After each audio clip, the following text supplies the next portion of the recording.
Mafi bona toge Biafra rokobore amako kari amano uramo. Mafi bona toge Biafra rokobore kari amano uramo. Mafi bona toge Biafra rokobore amako kari amano urugo.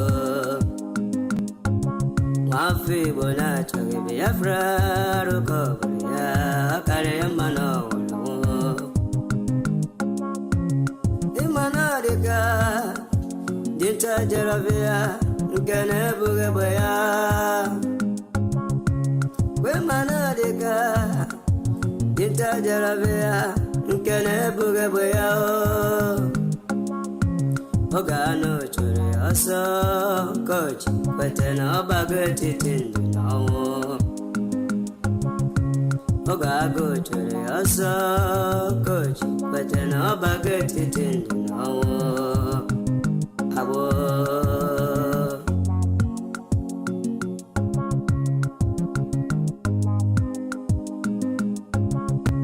Brother Masikwala, Makine, Sirika, Kiweri, Sigiru, Basabo. As your Emma. Esene madam maki werendo gebego Imana bunkage maki we esendelu enye dia oni nekero sabo Ndu he mborabo on weekend chuhosa Ndu he mborabo on weekend chuhosa Sabo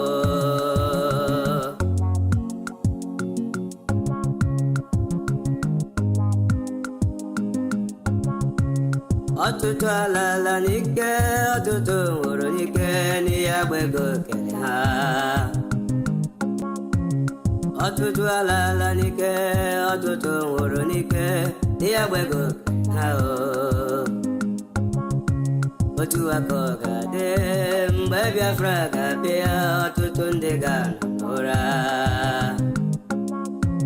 Otu akoga de wo mbe Biafra ga biaru otutu ndega ora Obotoma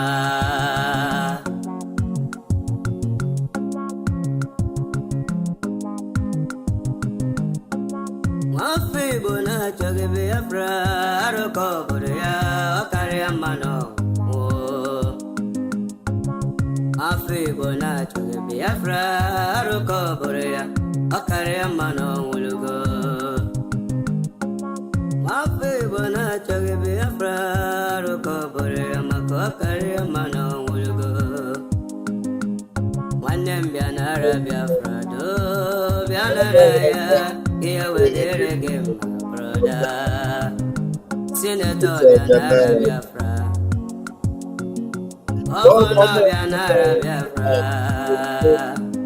Absolute Bianara Amataya Kia wedere game brother Owanile Yala Biafra Kanyikele Tukokike Asemo wanile yala mo Biafra kanyikele tukokike Onye furo no dibo Besi ayi mase na mo dikala dike Obya go wetobo gibo na abo Polugo no bonye tuku dijelalo Polugo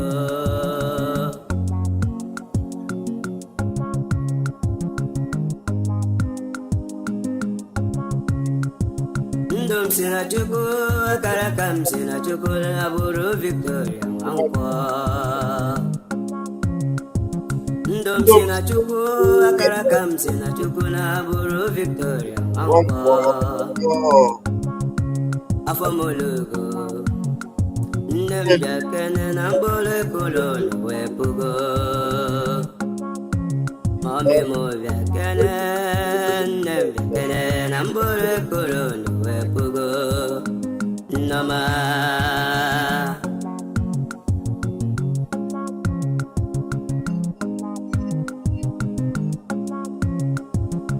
lawala na la nke Chukwu kwere anyị na nkwa.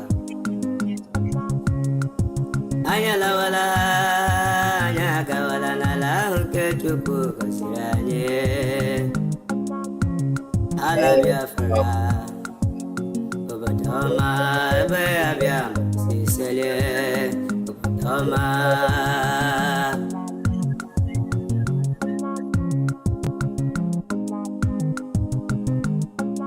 Ụmụ Biafra tinyere ike were oge ike tinyere ha wee chegidala ha emere mmegbu. Ụmụ Biafra tinyere ike were ike ha enyere ha wee ledala ha emere mmegbu. Akụkọ adịka nwanyị mụrụ nwa nke na-enweghara oge agụụ gụrụ Hausa ha ga-amata ụlọ ala Biafra bara ha. Oge agụụ gụrụ Hausa ka ga-amata ụlọ ala Biafra bara ha. Obodo ọma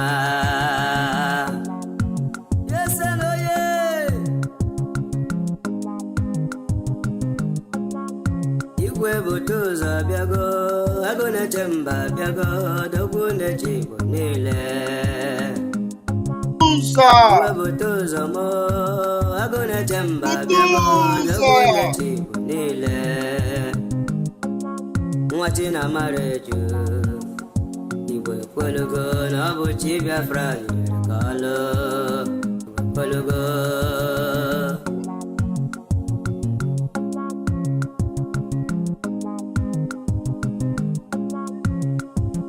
Ọha bịago ozi nwafọ nwa ọzọ si ka anyị dike m jakamba. Enyi ọha bịa n'ozi nwafọ nwa ọzọ si ka anyị dike m jakamba. Omenne ji m ome nwanne nwa Jehova m tere mmanụ. Fada Ambassador of Peace. Kedu maka obere nwa High Priest nwanne ebute ụzọ Samuel of the Old obere nwa Chineke tere mmanụ ka aka nwa Jehova. Kedu maka Zuma Rock Oshekebo Rock asị ka Chukwu okike abịama na-edu anyị na-eje n'alata n'aha Chukwu okike abịama. Ise ọgbọgụmụ abịama mkpa gị soro si pasi bụ agha. Ọgbọgụmewo abịama mkpa gị soro si pasi bụ agha. Mgbe na ya mekọme ha wagidere ya n'etiti ndụ na ọnwụ. Mgbe na ya mekọme awagidere ya n'etiti ndụ na ọnwụ. Bagi gbalị ọgụ biro Nwachukwu okike abịama na-agbara ọgụ alịrụ nwa Chineke.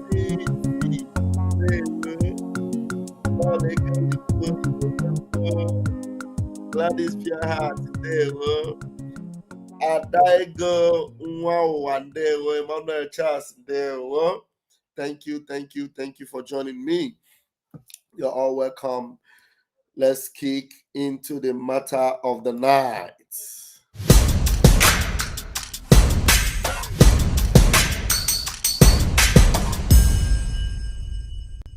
The foundation for the liberation and independence of Biafra has been laid by this government, and it is very, very strong. We build this particular foundation of the liberation on solid rock. Are you not seeing it? We are not shaking. I am standing very, very strong, making sure that I'm taking the bullet that they are firing at Biafra people, because their target is you. They believe that once they take Mazen Nnamdi Kanu out of the way, they will come for all of you. That is exactly what is happening in other parts of Nigeria, because nobody is there to stand on the way for them. And they are annihilating people, killing them, sending them to IDP camp. I told them, you see this face, okay, deceive very well. To deceive you. The momentum of the Biafra liberation today have necessitated all the discussion you see. Everybody is talking. Release Mazi Nnamdi Kanu. Why are they keeping him? Some of them claim that he was not fighting the way I'm fighting, but you kidnap him. Some of them are now addressing him as a gentleman, but you went and kidnapped a gentleman. Yeah. They say, oh, he's more reasonable. He's not, but you kidnapped him. What were you thinking? All of them contributed money. When Mazi Nnamdi Kanu was speaking, it was their headache. They couldn't sleep every day. Oh, Mazi Nnamdi Kanu, he's destroying Ali Igbo. Oh, Mazi Nnamdi Kanu, he's doing this, he's doing that. Today, Mazi Nnamdi Kanu is no longer destroying Ali Igbo. Mazi Nnamdi Kanu is no longer causing problem. Mazi Nnamdi Kanu is no longer is the good man. He's the only man now that is very reasonable.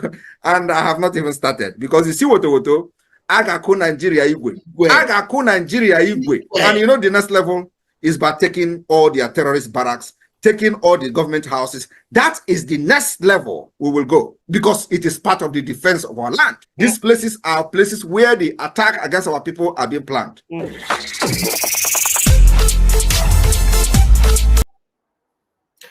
We are going to do wonders.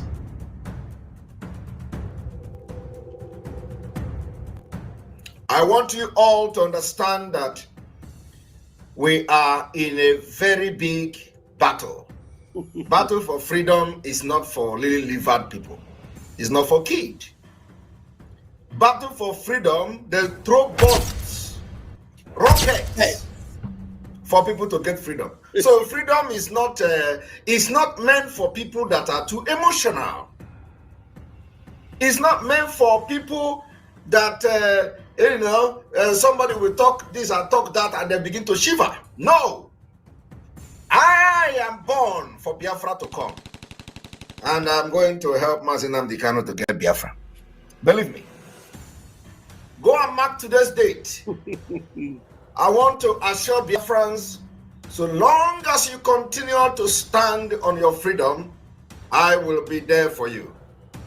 So long as you continue to maintain that you have a right to live, I, Simon Ekpa, will be there.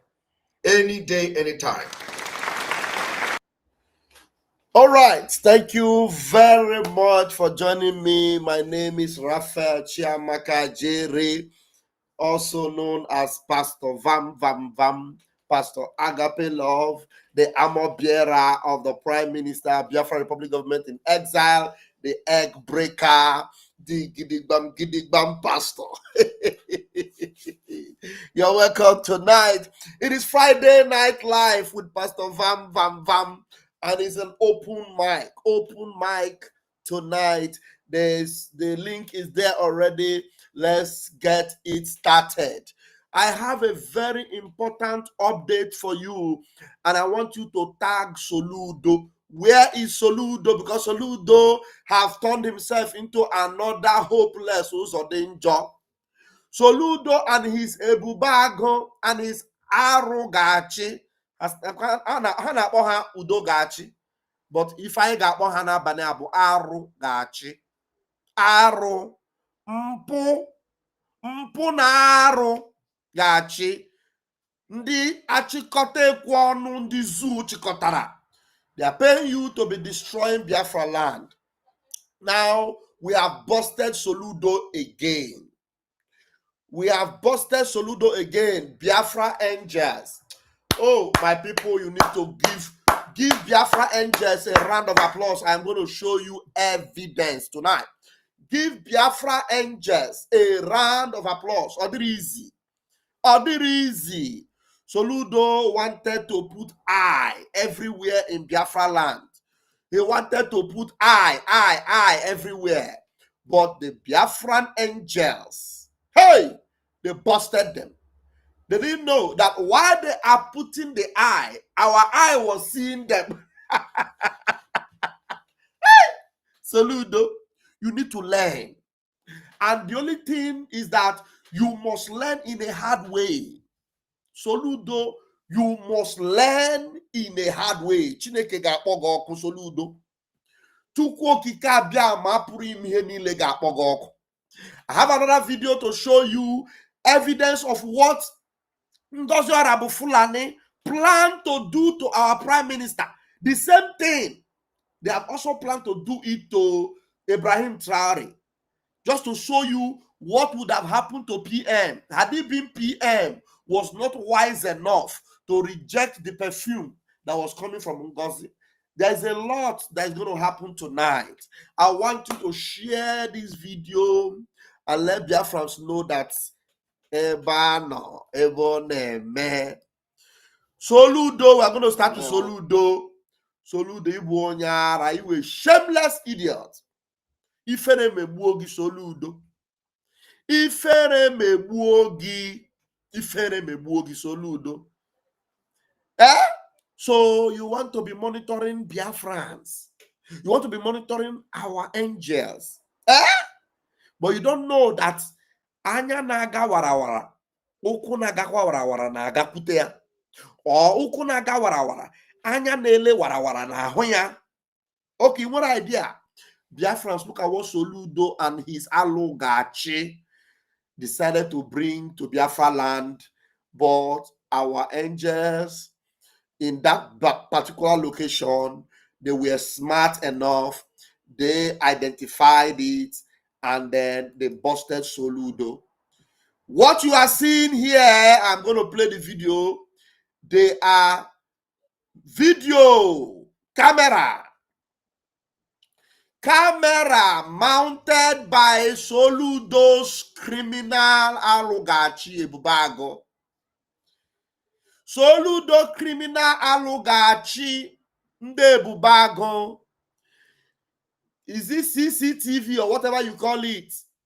They mounted in Biafra forest, but they didn't know that it is our angels that are the original forest guards. We own the forest. It is our forest guards. And you cannot, instead of Soludo to be thinking of how to better the lives of the people that he's collecting money from the zoo government, money that belongs to Biafra anyway, but Soludo is uselessing the money and now equipping Achi Ebube, buying case what do you call it? Telecamera. Buying camera and fixing it in the forest. Buying camera and fixing in the forest to be seeing the movement of our boys, to be seeing the movement of our men, but he didn't know that while they are even fixing it, our own eye was already seeing it. Now I'm going to play it for you to hear that Soludo doesn't know that the land belongs to us. Listen. As a Kame Temana, Yaupa, the May Josime, Tamana, Ebawara, the Kuka, Positran, the Degasi. Majizeba, Runa, draw Sahabafa, but also with a zero. I end up by him with a Sarana, Yesuha. As Kame Temana, I took a share, I heard the Sura. CCTV camera, Monitor Mahamon, Pahamama, Wahama. So Nande goes up with the Chilake, CHBD. So I have time with Nina as a Kame Manapaka.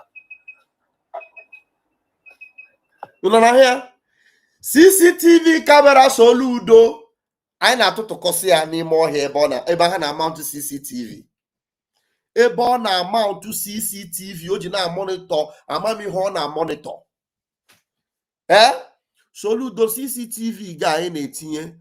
Our agwa na anyị already anyị nwere anyị na-ahụ ndị Fulani nọ n'ime ọhịa anyị na-esochi ha azụ. So nke gị bụ ihe monitor ndị boys na-echekwa obodo. Nke gị bụ ịmount CCTV iji na-esochi boys na-echekwa obodo. Soludo ha niile gwa ha all their movement anyị na monitor ha niile. Ebe ọ bụ na ha tinyere ya any CCTV had here anywhere. As far as no Soludo na boys yet here, I got pluck here off. And the honey nigga, I got hacho. I got hacho na Biafra land. Here me wogi Soludo. Soludo here me wogi. Nothing de Anambra ne ba quarere here. That is a massive number can no way can no ni me. The way how many my game or he got a CCTV camera. Or you can send in the Ebube Atoroge and in the Arugachege. Can I try to Biafra? Chon de Hagebu. Ki we one day full and in Arutara horror of ma. Soludo here me boogie. Look at it, Nequel. I'm on the Haga this surprise. Like Agoragena, I want Obodo belongs to us. Obodo Bunkai, Biafra land Bunkai. A way on your banana for Fulani, I get no hair to breathe in Biafra land. You will not breathe. You will not breathe in Biafra land. Jukwese, the Fulani no we have far matago that na Ndibo is no go area. They know that you cannot try us. You can't survive as far as Ndibo is concerned. As far as Biafra land is concerned, they know they can never survive. That's why you see them. They are starting to, take their camp and take the territories that is easy for them in the north. And now they are taking territories that are very easy for them in the west. They are going to take over all the Yoruba land if Tinubu does not open his eyes and know that the opportunity he have is to save Yoruba, not to work for Fulani. They are already grabbing all the Yoruba land. Let them come and try it in Biafra land now. Come and try it in Biafra land. Is it by mounting CCTV? Look at it there now. Is it by mounting CCTV? Chineke kpọọ n'ọkụ. Weta kwuo more CCTV bịa ma ntụọ. Ka ị ghasa ya. Chineke akpọọ n'ọkụ. I'm going to play another video for you. Ndị Fulani ekwetago no na-eme. They have already agreed that, look, it is not easy to get these Biafra people in a no-go area. Let me bring that video first. Let me just bring it direct instead of remove this one. I'll open that one and play it. Now you're going to see this. Listen as our sister here will actually explain what the Fulani are complaining already, that Ndi Igbo, easy for them, and it no go easy for them. Now they don't agree, say it no go easy for them. Now watch this. In a surprising revelation, a Fulani militant group has admitted what many Nigerians already know, or few outsiders won't accept. Igbo land is impossible to conquer.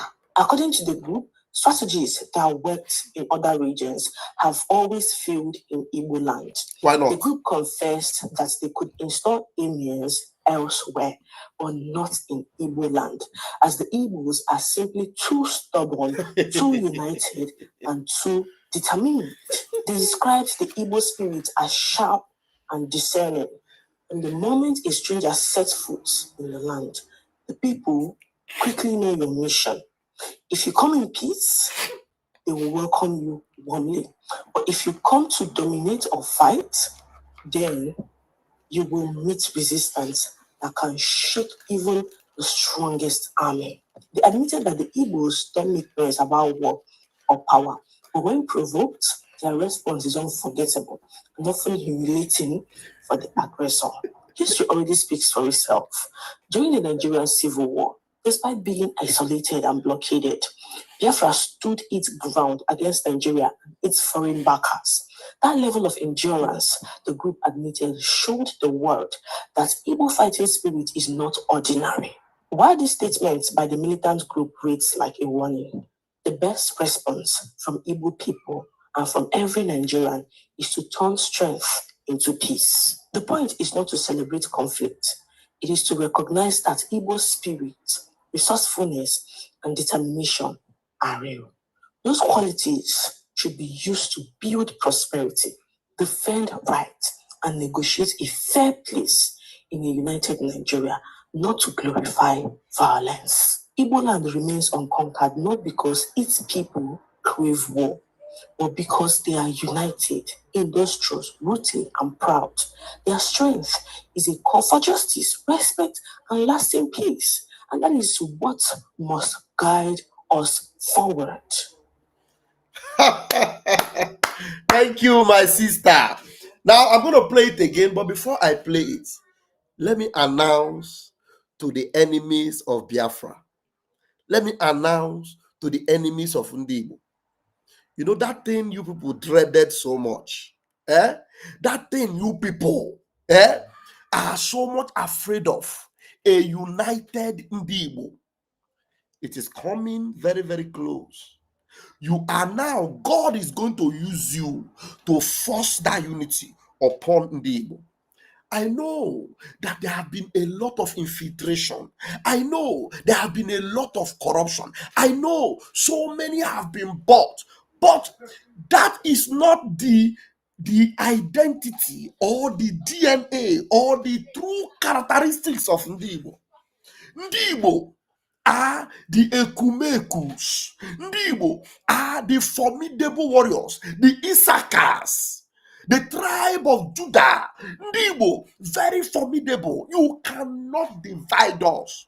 Unity have always been our key point, our focus, our focal point. We have always been united. We know how to win. Enemies do not crush us. We crush them with determination. That thing you people feared, that made you to come and divide to rule, that come and bring divide and rule in the midst of us, divide to conquer. We have defeated it. And gradually, yes, it is taking us time, but slow and steady, we are getting there.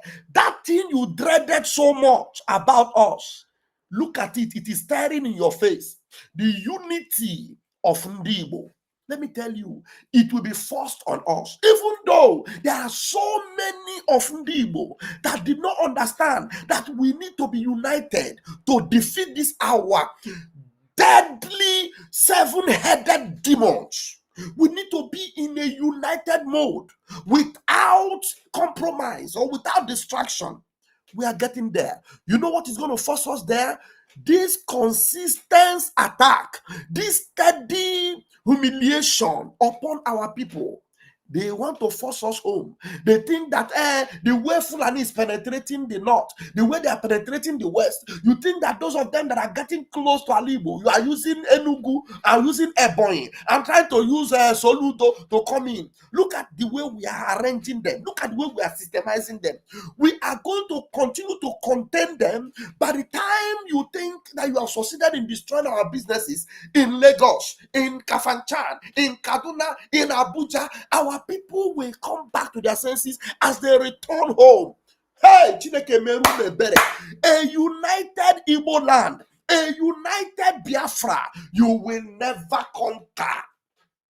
That is why Britain knows very well that when we are united, it is impossible to defeat us because we do not stand alone. Because one with God is always majority. Because when one stands united together with his brethren, one single Igbo man will chase 1,000, two will chase 10,000. It is from us that quote came out. The quotation that one will chase 1,000, two will chase 10,000. Hey, it came from us. You are about to see the manifestation. It is us that the Bible wrote about and said, you will see the manifestation of the sons of God. We are the sons of God. Go and check throughout the whole universe. There is no tribe under the face of the sun that their name goes in line with the name of God. Chukwebuka, Chikamso, Chinonso, Onyekachi, Emenike. Oh my goodness me. Go and ask anyone you know. We are the only one that share the same DNA with Chukwokikapiama, the Almighty God, the creator of the universe. Ask of us. We are the Igbos. We are Ndibo.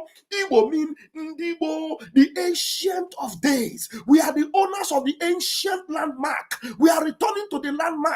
And I want to assure you, as I bet you with my 10 fingers and my 10 toes, you cannot defeat the Igbos. That thing you dreaded, it is staring you on the face right now. And believe you me, try us and you will see.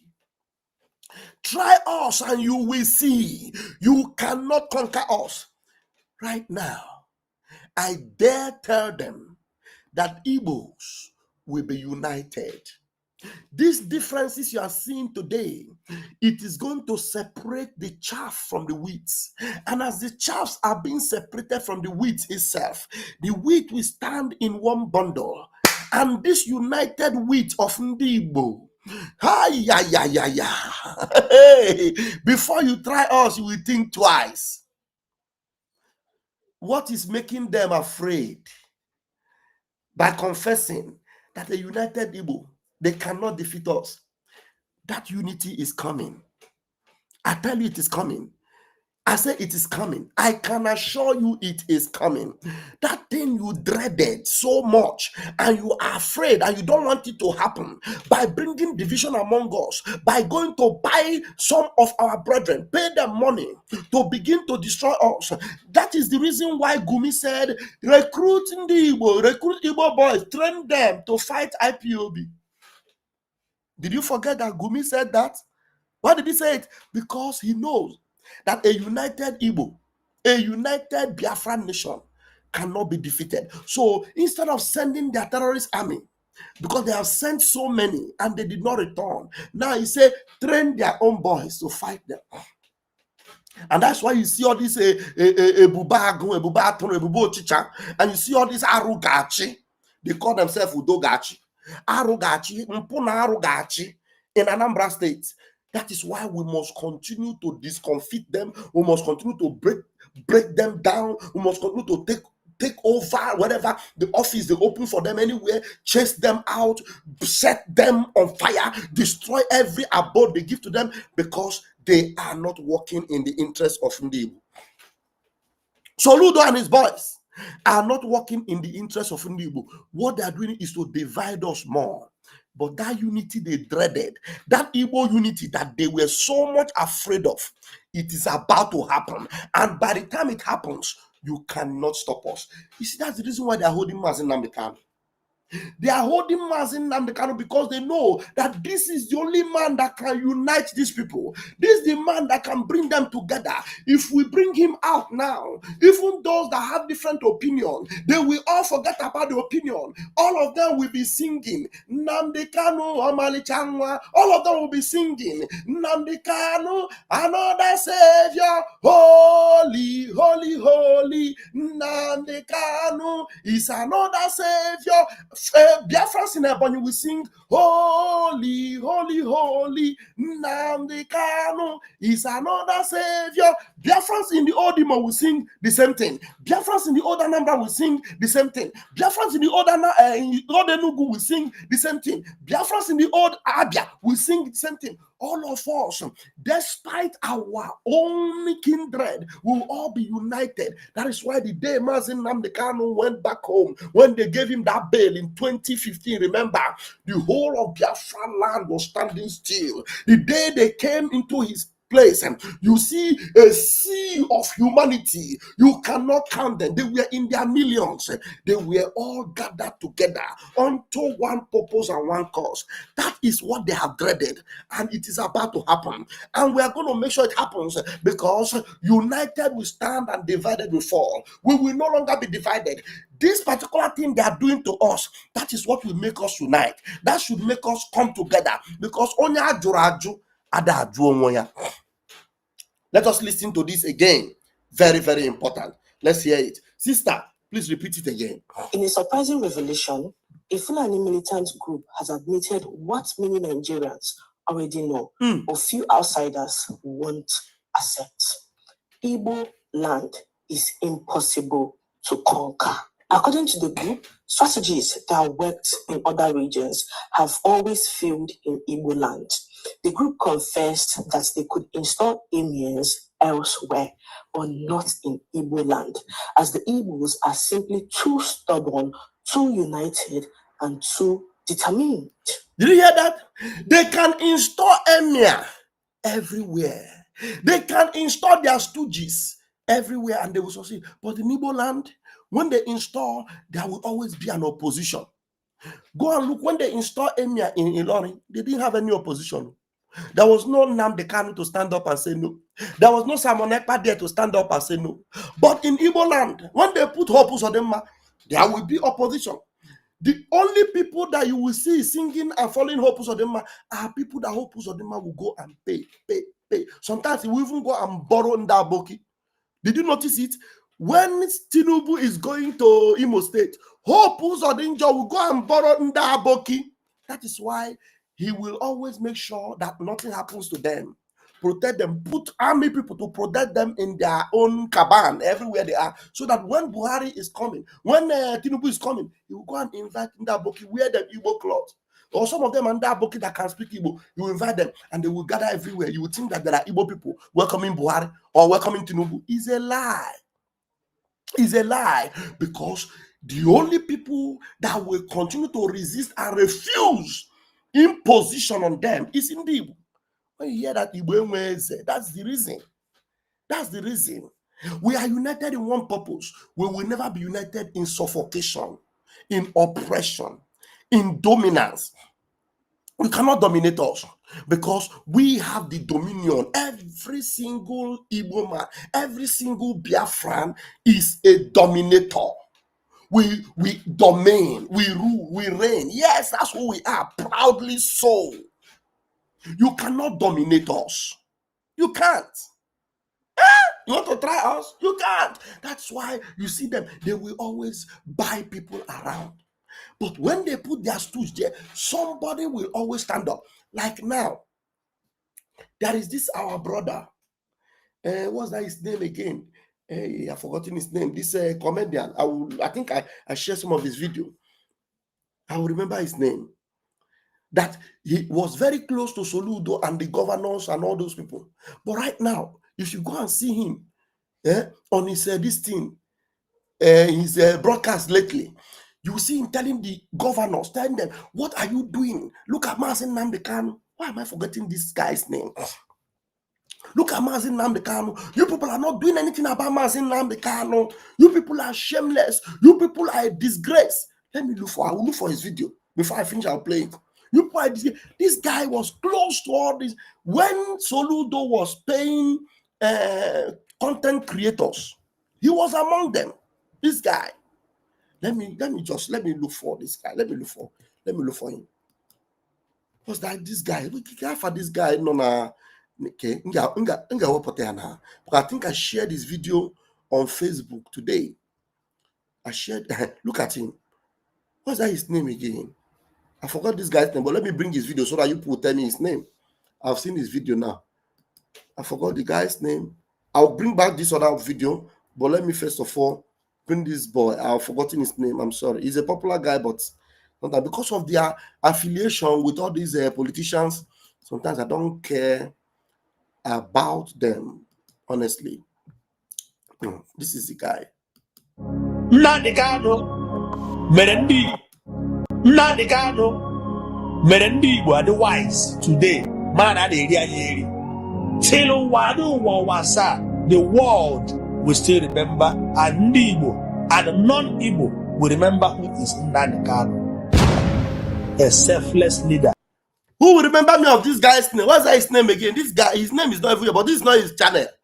Somebody tell me this guy, his name. He has done so many videos recently where he's blasting the Igbo governors. Somebody tell me his name. Not Okurora. This is not Okurora. I know Okurora. Even Okurora said sometimes I forget his name. This guy, somebody should tell me his name. Let me play it so that you hear what he said here.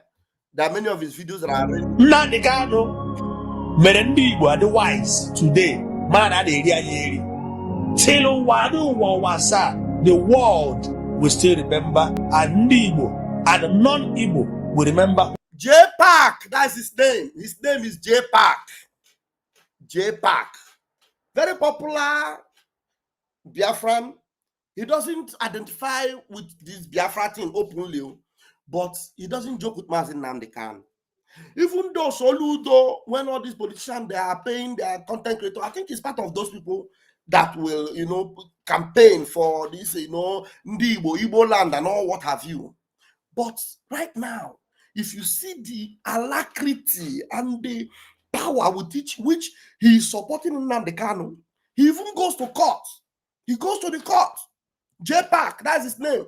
He goes to the court to represent Nnamdi Kanu. to stand with the family of Nnamdi Kanu. Do you understand? So that is the unity that Biafra needs, and it must happen. That is unity that they are afraid of. Because when all these people, sometimes you see they will be against Simon Ekpa, they will be against Nnamdi Kanu, but when it matters most, you see them, every one of us will unite. We will unite. And by the time we come together as one, hey, anya pia ha go. Anya pia ham piakasi. So the only people that will lose it and will lose out completely are people that have Fulani blood in them. People like Ngozi Orabueze, people like Ogechukwu Nkere, Isaiah Anyogo, with Fulani blood in them. They will be disgraced and pushed out because their own is to destroy, not to even unite Biafra. Look, you will see most of his video. I need to see some of his video. I've been sharing some of his video lately, whereby this man, there is this idiot called Udele. You will see the way he's blasting Udele.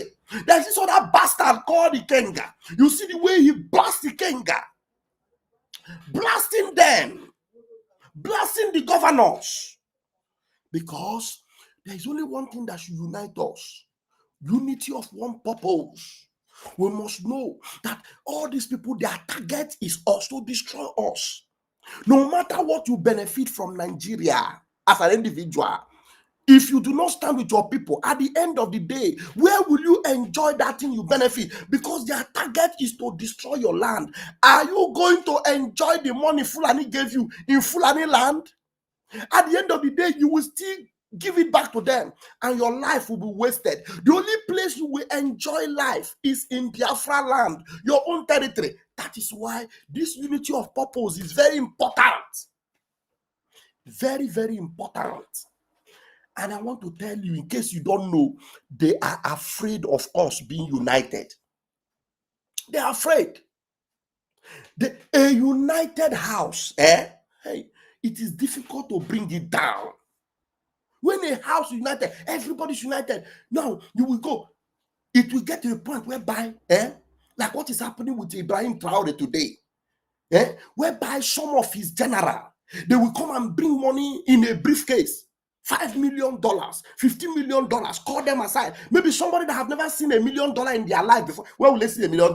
Somebody that have not even seen $100,000. You will bring $5 million in a briefcase and call him and say, look, they'll open it. This one is your own. All we need you to do is give us the way to go and target Ibrahim Traore. Or maybe this is a silent pistol. It's in a barrel. All you need to do is just when you are in a meeting, just do that. Bam, it will shoot him. And that 5 billion is yours. You know what they would? You know what they are doing now? They will collect the money from them and say, okay, you mean all this money is my own? They will say, yeah, it's okay. And they will be happy. Hey, we have gotten Ibrahim Traore.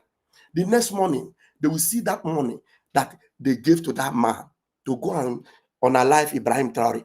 Ibrahim Traore will be the one to be reporting the news. They came to bribe one of my soldiers. And look at the money they gave to him to come and unalive me. They didn't know that we are united.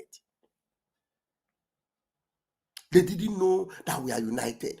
That is the point they must get to as far as Igbo land is concerned. Whereby when they bribe you to destroy your own people, you will collect the money because we need it. We need it in our land. We need it to fix hospital, to build road, to use it, and because it's our own money, we will collect it. And then you come, Mazi Nnamdi Kanu, come and see, oh, they gave me this $5 million to show them where you are hiding. Look at the money. Mazi, we need it. Do you understand?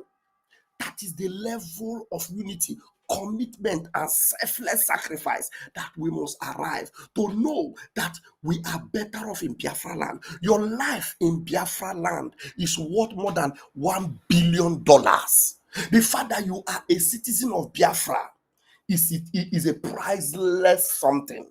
You can't put a price tag on it. You are a citizen of the holy land of Biafra, so you cannot sell it. So you need to understand how important it is. Because that time is coming. Right now, what is happening is purging. There is a purging going on. All the people that have a price tag, they are being purged right now. All the Ngozi Orabuezes are being purged. All the Isaiah Nyog are being purged. All the Sonia Parawa are being purged. All the Chikodre are being purged. All of them, purge them away. Anybody that can be influenced by money, all the Chinas and Woru Oya, all the Chikedoze Ngwa, all the Kenguru Agun Oya, all the Udelengwa go. We will purge all of them because these are people you can influence with money. All the independent media. Ooh. Independent God. Ooh. You blow them, you put them like powder in your hand. You know why? Because they have a price. You can pay them, you can bribe them, you can buy them. So this period we are now is a period of purging. The purging might involve a lot of people that will be cleansed away, so that the numbers that are left will be so united, so strong, so formidable, so unbreakable. So unbreakable. So this is a J-Pack. You see, standing gidigba for Mazin Nnamdi Kanu. Hear him. Nnamdi Kanu mere ndị Igbo adị wise today. Man adịghị eri. Till wasa, the world will still remember, and ndị Igbo and non-Igbo will remember who is Nnamdi Kanu. A selfless leader who does not want to take a bribe. Kiwabu governor, gini ka ga-enye to take it. Shame on you. Nnamdi Kanu. Did you hear it? Kiwabu governor, gini ka ga-eji rota gị. Shame on you. Shame on you. Remember, so a while ago, not so long ago, Soludo called them together. J-Pack was there. Soludo called them together, gave them 400,000. Now he is asking them, give Abu Soludo 400,000 again. When give Abu Soludo shame on you. Shame on you. There are so many videos I shared. Let me be bringing them. Hope I am not going to be showing some. Okay, let's play some videos here. After this video, there are other videos you'll be seeing. Let me play them so that we'll get it over with before I will go and attend to Orabu Fulani. I'm telling you, Orabu Fulani. Hey, Chineke mere that shameless woman. Nnamdi Kanu mere ndị Igbo adị wise today. Man adịghị eri. Till wasa, the world will still remember, and ndị Igbo and non-Igbo will remember who is Nnamdi Kanu. A selfless leader who does not want to take a bribe. Kiwabu governor, gini ka ga-enye to take it. Shame on you. Nnamdi Kanu. It's okay, let's go to another video. There's another video. This one is okay. Let's hear this man. See these Igbo people. We have no choice. We have to work with them, because if we don't work with them, we will end up commonly enslaved. Are you hearing it? See these Igbo people. We have to work with them. They are beginning to realize how united, how powerful we are, how solid we are. See these Igbo people. We have to work with them. If we don't work with them, we will end up being enslaved. These are the educated people in Yoruba land that understand what life is, that understand the times and seasons. This is Dele Farah to me. Hear him out. See these Igbo people. We have no choice. We have to work with them, because if we don't work with them, we will end up commonly enslaved. This was the basis of engagement at all points in time, because we understand very clearly that the handshake across the Niger is not just empty talk. It is something that must happen if Nigeria is to ever become the dream of its founders, which was that nobody should be enslaved by any part, and all of us should be able to develop at our own pace based on true federalism. When we work at cross purpose with each other, we have been mutual losers. See these Igbo people, we have no choice, we have to work with them, because if we don't work with them, we will end up commonly enslaved. Thank you. That's the truth. 100% truth. If they don't listen, now then happy. Let's see, there's another video. Okay, this man, this young man, I don't know him before, but I heard him today. I want to hear what he has. Why is it that all the radio stations in Southeast, they don't want to use their ear to hear about Nnamdi Kanu? If you call them on phone, maybe on radio station, you call them to complain concerning the illegal detention of Nnamdi Kanu, them go cut call. Why? All the radio stations in Southeast, they don't use their ear here of Nnamdi Kanu. Igbo people, we are lost. We are lost. You people are trying to make us forget Nnamdi Kanu, but it's not going to work. It's not going to work. Are you hearing it? I said they are pushing us. Hey, push man, push man, push man. I said push man, push man, push man. And they push, push. They are pushing us to the point whereby we will say, hey, Okori, Okonkwa, Kelenna, Kebununa, Ngano, Osubirile no, Kaichika Kono.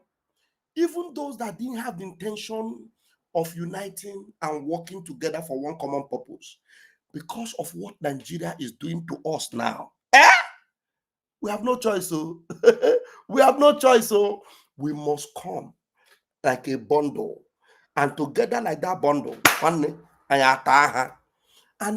we, as far as we are united, doesn't matter how many we are, but that united man, united. You know, if it is 100 men united, 50 men united, 20 men, it must be united, not the divided house. If the house is divided, there is always a problem. But once the house is united, one day, they will not survive us. They are already afraid of us. I will bring back that video of that girl, of that lady that I was talking about before. Because that is the bane of contention. That is the main thing. They are already complaining that they are united. We cannot do anything about them. You see these Igbo people, they never see anything. Yeah? Mazin Nnamdi Kanu told them in this video. Listen to Mazin Nnamdi Kanu himself. Even the dry bones in the graves, that begin to shake, they know the time has come. It's a shame that some people who are still living don't understand that, especially Igbo traders in Lagos. Osetigo. Ladepo is the first phase of this very deadly salvo. They will destroy your businesses. After that, they will take over your houses. When I make way for them, I want you to be writing down what I'm saying. Write it down. Even the dry bones in the graves that are beginning to shake, they know the time has come. It's a shame that some people who are still living don't understand that, especially Igbo traders in Lagos.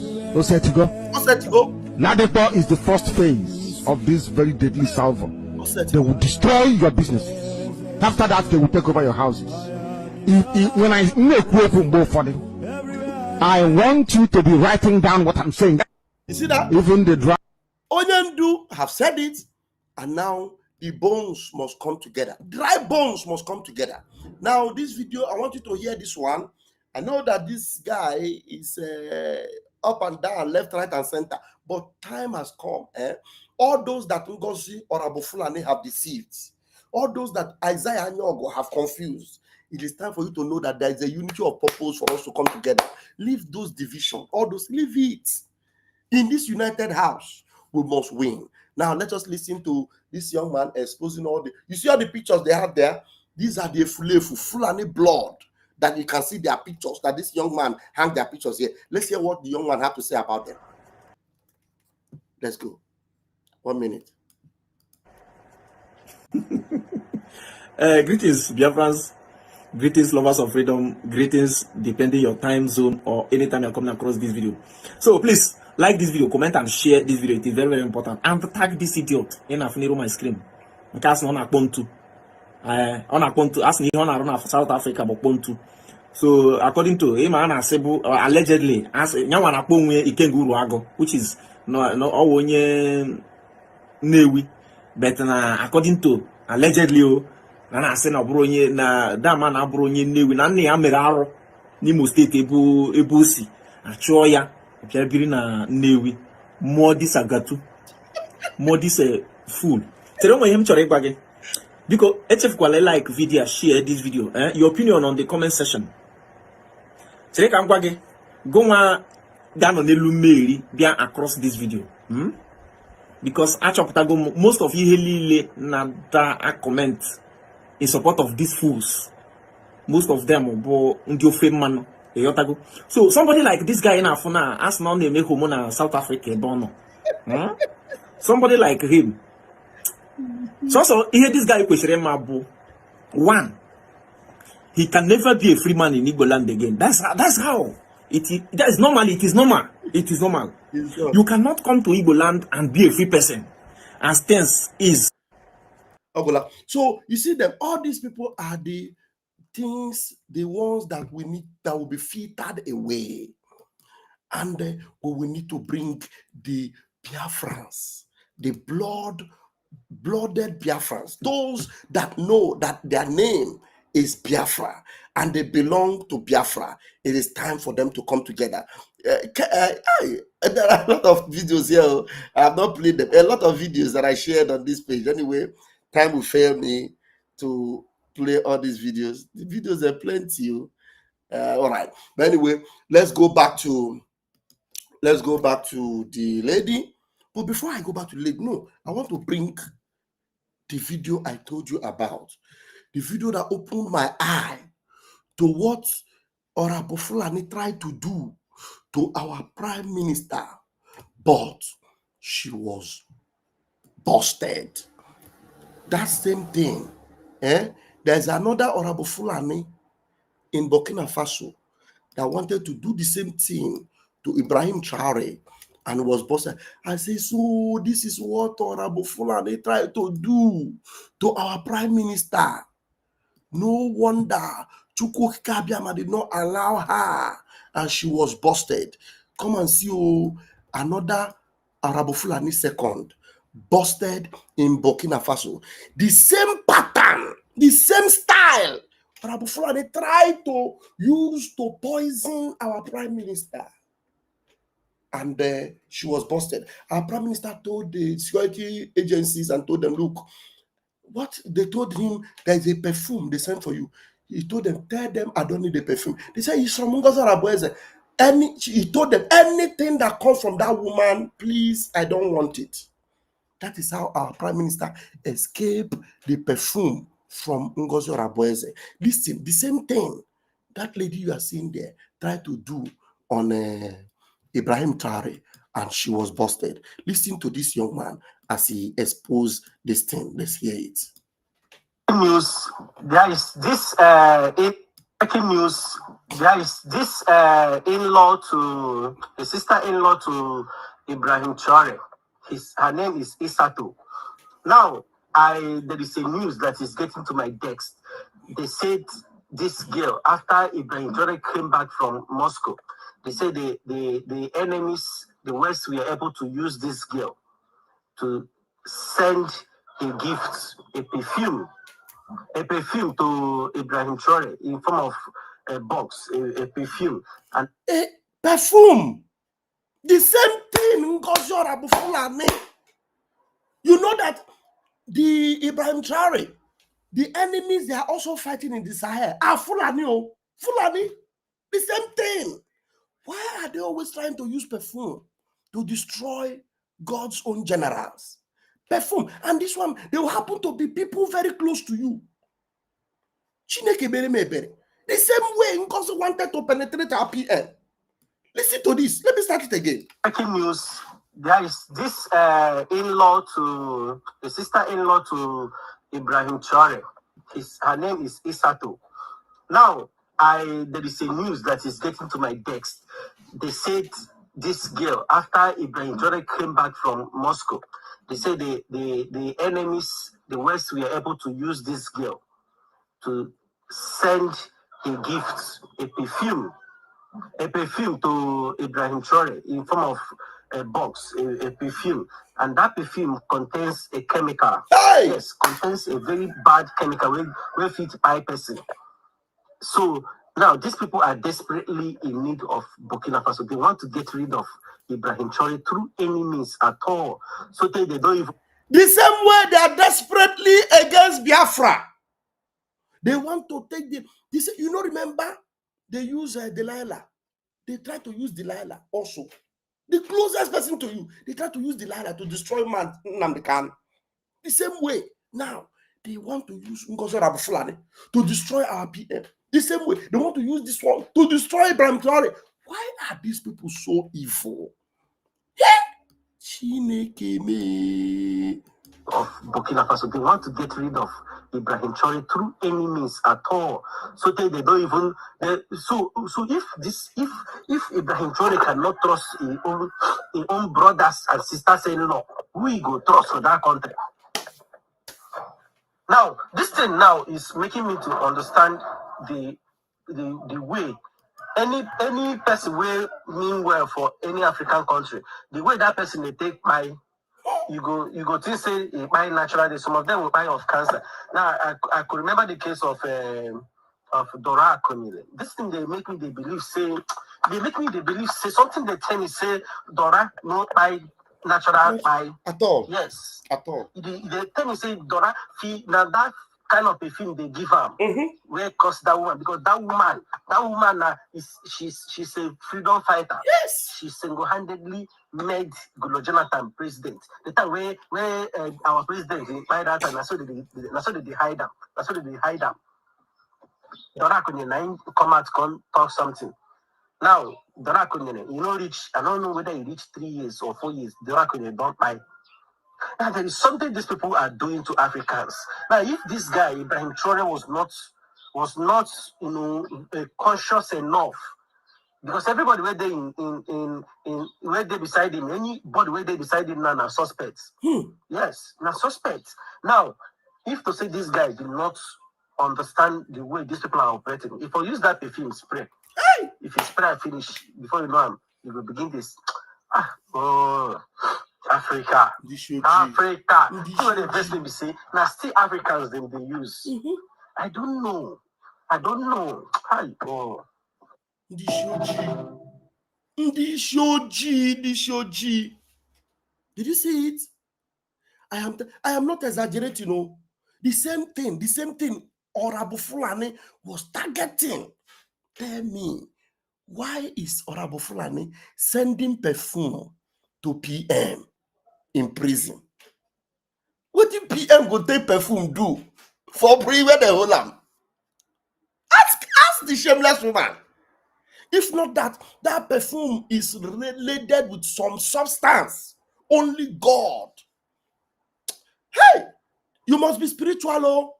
This freedom movement, your eyes, you must have many eyes around you. That's why you see PM. You see that hand is doing like this. That eye you see behind it. That eye can see far.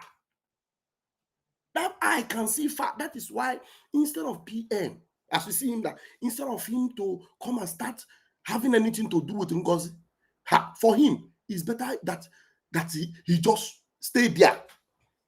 Instead of him to come out and talk to Ngozi, because Ngozi does not want him alive. The same way Ngozi is looking for everything possible to bring down Igwe Butuzo. If you see some voice notes I listened to today, which I'm not permitted to bring them out, how Ngozi is making every plan to penetrate into Igwe Butuzo. Now, Ngozi target now is looking for Igwe Butuzo phone number. Some of them are trying all their possible best. They are pressing. Thank God for our solid Mama Biafra, solid Mama. Some of them, they want to penetrate and enter. Oh my God. You can look, this freedom, you see this freedom? There are people anointed to get this freedom, and they have taken their position. You can't penetrate us. We are not buyable. You can't buy us.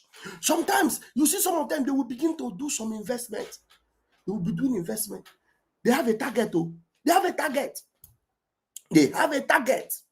Before Nelly Ofebu was able to bring down Nsima, do you know what Nelly Ofebu invested on Nsima? Nsima that was talking about Biafra, very strong. The way he was voicing. Somebody told me and said, you see this Nsima? He has a prize. He has a prize. When the time comes, they will buy him. And it happened. Even Sonia Akparawa, if somebody tell me that Sonia Akparawa, hey, Chineke Nonye Bere, he has a prize. Eh? So God forbid. What will you gain to destroy this freedom movement? When you see, you know how many lives that have gone? You know how many souls that have gone? Just like this Ibrahim Traore. You know the sacrifices this man have made for Burkina Faso? You know, now they want to enter him through the sister, or not sister-in-law. Also, let me see, who is this girl? Also sister-in-law. News. There is this in-law to sister-in-law to Ibrahim Traore. Sister-in-law. Can they use it for this one? But our PM, our PM is solid. There's one they used to call Alenora Super Chat. How many of you remember that one? Alenora Super Chat. Do you still see that one? Gone. Disappear. They come different style. Different style. They enter.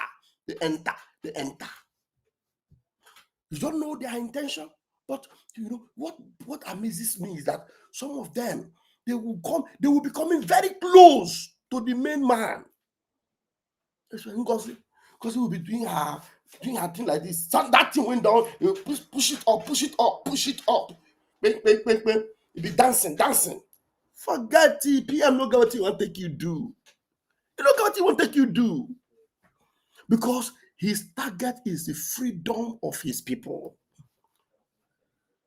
Freedom of Biafra.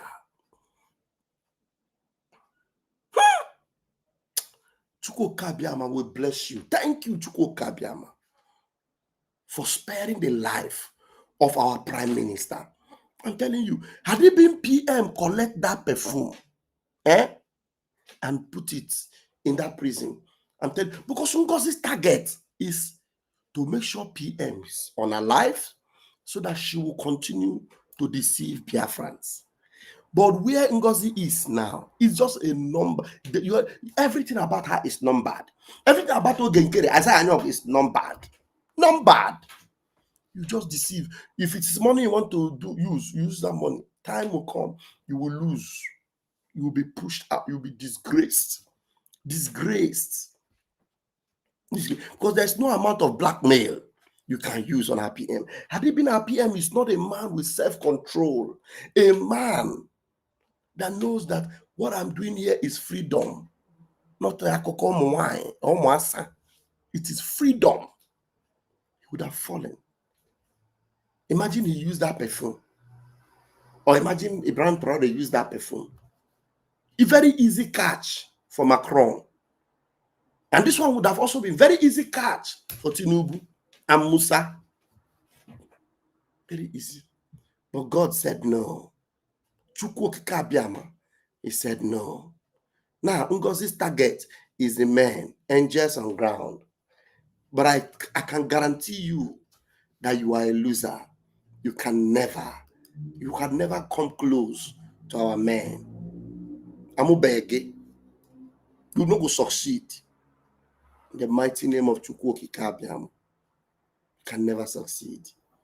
A loser, and forever you will. Yeah. Thank you, University, for joining me. Let me bring you in. It's like you know that if I didn't see anybody, I was about to round up. So the longer we stay here determines on how our people are ready to engage tonight. I'm ready to stay here for another 2 hours. But if we don't engage, I've delivered my gospel. So all we can do now is open mic interaction. 1 hour is enough for me to talk. I've talked. Now it is your turn to talk. University in Biafra, grab the mic and watch Chineke. Uni. Raphael. Ndewo. I was going to open space, but I was a little bit busy. But I'll open space tonight. So if you open, that means if you close, if you open space, will they rock and they go? Yes. First of all, thank you so much for what you're doing. Uchigo Kikabiama, bless you. You are the toughest media warrior of our time. And I think that you are one of the greatest media warriors on the time of Oyendo. So we give you that credit and for the fact that you are not moved, you are not capitulating, and you are very resilient to these things. And because you understand the use of this media, and that's what our people are using to do manipulation against Umuchidiki. So we applaud you for standing out for us, and Chukwu Kikabiama will continue to be with you and be with all our leaders and all the Biafran government Biafran government in the cabinet, the BGC and the CRC that God have ordained to do the needful for Biafran people. God will continue to bless them and give them wisdom. And of course, our second pope, who is in the hands of the colonial masters in Finland, we pray that Chukwu Kabiama will continue to see him free and give him the required freedom he needs, because he's an innocent and a very righteous man. He's the ambassador of peace. Simon Akbar is the ambassador of peace. He wants the best for Biafran people. He wants the best for Africa, not only Biafran people. But you can see how the enemy come with us. They bear our name. They sang the same song with us. They prayed the same prayer with us. But they were with us to execute their evil plan. While we think that all of us are the same. You know, these saboteurs, they come from different forms, and their actions are very, very diversified. And you cannot tell if they actually come for freedom or they come to destroy the building that we are building. You know, so what baffles me and what surprised me is that people that have gathered together to try to establish a strong foundation that can be able to sustain its people in the future has decided to, to betray themselves. To begin to rob Biafran people, and resources are very scarce. We need all these things to be able to do the right thing in the homeland, but some people will be diverting it inside their pocket, so we'll be diverting it to America. Now, in their recent program, they have changed or their entirely. They are saying that they have resolved. The reason why they resolved to, they're explaining themselves anyway, that they have resolved to, dealing with America and the Congress, not America, Congress. So, and they're explaining another story I'm hearing now. Some, whether it's Ngozi group or some fake people, they started lying to some of our group and saying that they need 23 million. That if they give them 23 million, that somebody that helped Masin Nnamdi Kanu to come out before, that they will give the person 23 million, that the person will go and do for Masin Nnamdi Kanu to come out. And the thing got into the ears of Igwe Butos. I heard the voice of Igwe Butos. Igwe told them and said, 23 million. Give me 23 million today. Give me 23 million today. You see, that anywhere you see Fulani in Biafra land, you will know that Igwe is not there. Give me that 23 million. So you want to collect 23 million from Biafrans and go and use it. And that's what they did. What they succeeded in doing is to depreciate the necessary fund that will make things to happen. Exactly. They were almost succeeding. Thank God that these men are resilient and have decided that come rain, come shine. Even if Biafrans are not deciding to bring it to them, they will keep at least protect themselves first until Biafrans wake up. And that time that Biafrans need to wake up is now. That unity they have been dreading, it is about to happen. That Biafra, because you cannot tell me that when they drive them from Abuja, they drive them from Lagos. And those of us in diaspora will see what is happening. Tell me why we will not come together under one umbrella and say, oh yeah, Nnamdi Kanu, Simon Ekpa, oh yeah, what do we need to do now? They will wake up, you see it. By the time they collect the business of Obi Kubana, collect the business of Okubana chief priest, money, nothing will be left for him in Lagos. They will be forced. If there's any money they have left in Biafra land, they will say, oh yeah, where's the Obunigwe? Oh yeah, let us light up everywhere. You will see it. Exactly. You know, so that's the status quo that these criminals that work with ONDU created, they try to present the struggle to the public as if it's a kind of a business thing between people, you know, scamming people, and it's all about money. Even when Soludo come out to say that they are working with these people, and they've paid them and all that, so they are no longer. So all those things are criminality, and that's why people can come out and begin to say that you give them this. A lot of people we have lost money in this struggle. How? Some people will come and say that they are this, they can do this, they can do that, they need this, they need that. You give it to them and they disappear. So, do you know that Ngozi Orabueze said she spent 80 million a year to do march to do 80 million because of the 40 states in Biafra? Orabueze said she sent 2 billion to share among the people, that every state you give them 2 million. They just came out and carry flag. Give that thing to angels on ground. 80 million. Give them. I'm telling you, they will make sure all the loophole in Old Anambra where those zoo janjaweed are passing, they will rig it with Obunigwe. But then they rig Anambra, rig Bonyi, rig Enugu, everywhere with Obunigwe. Tell me where they will pass and come into Biafra land. There will be nowhere to pass to come into Biafra land. But all these Madam Baba and all these people, that's why I'm calling on Biafrans to try to, you know, understand where to place. You know, sometimes when you are trying to stop all these criminals, some people think that, okay, you are fighting a particular person, you people want to do propaganda. No. We have a government, and the government have a priority. We have to put the resources where the priorities of the government lies. Done redeclaration. We have to protect and begin defense of what we have redeclared. But you cannot push us out of the track before we can get to where we are going. You want to jump. You want to jump over everybody. You will match people, you will injure people, and you yourself, you will injure. So when people are calling you to order, they are trying to help you, not to destroy yourself or destroy the movement. We are doing. We are trying to let you know that very wrongly. We have to do, dear friends, we have to begin to do the necessary things. We have to begin to do the right thing, and we know the necessary thing and the right thing to do.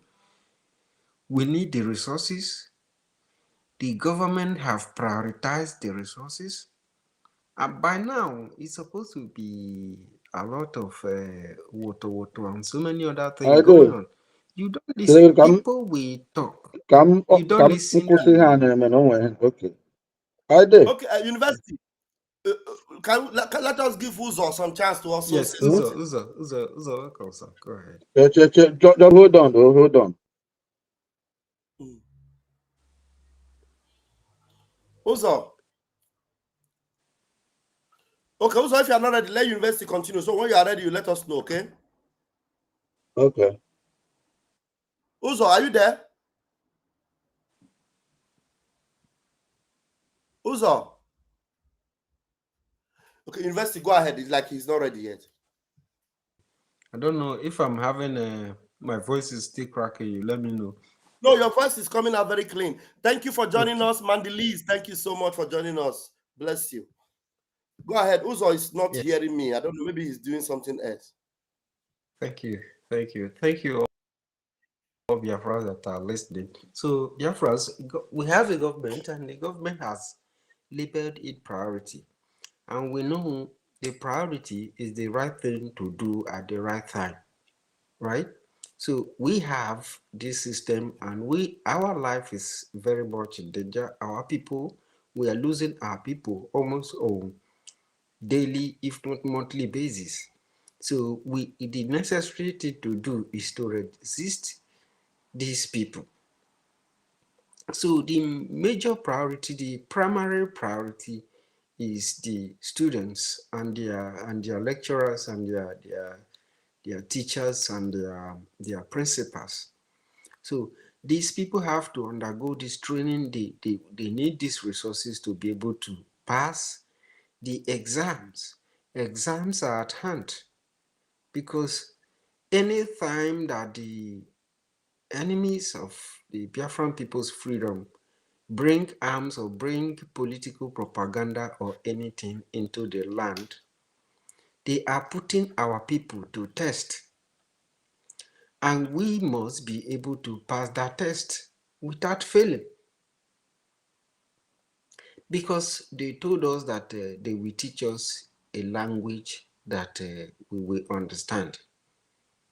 We have seen that language in the 20th century during the genocide they committed against our people.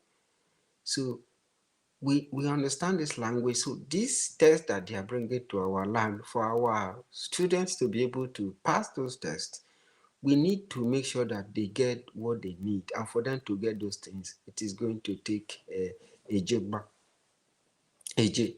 So that's why we are calling on Biafrans not to listen to all this Madam Bao. These guys are distractors.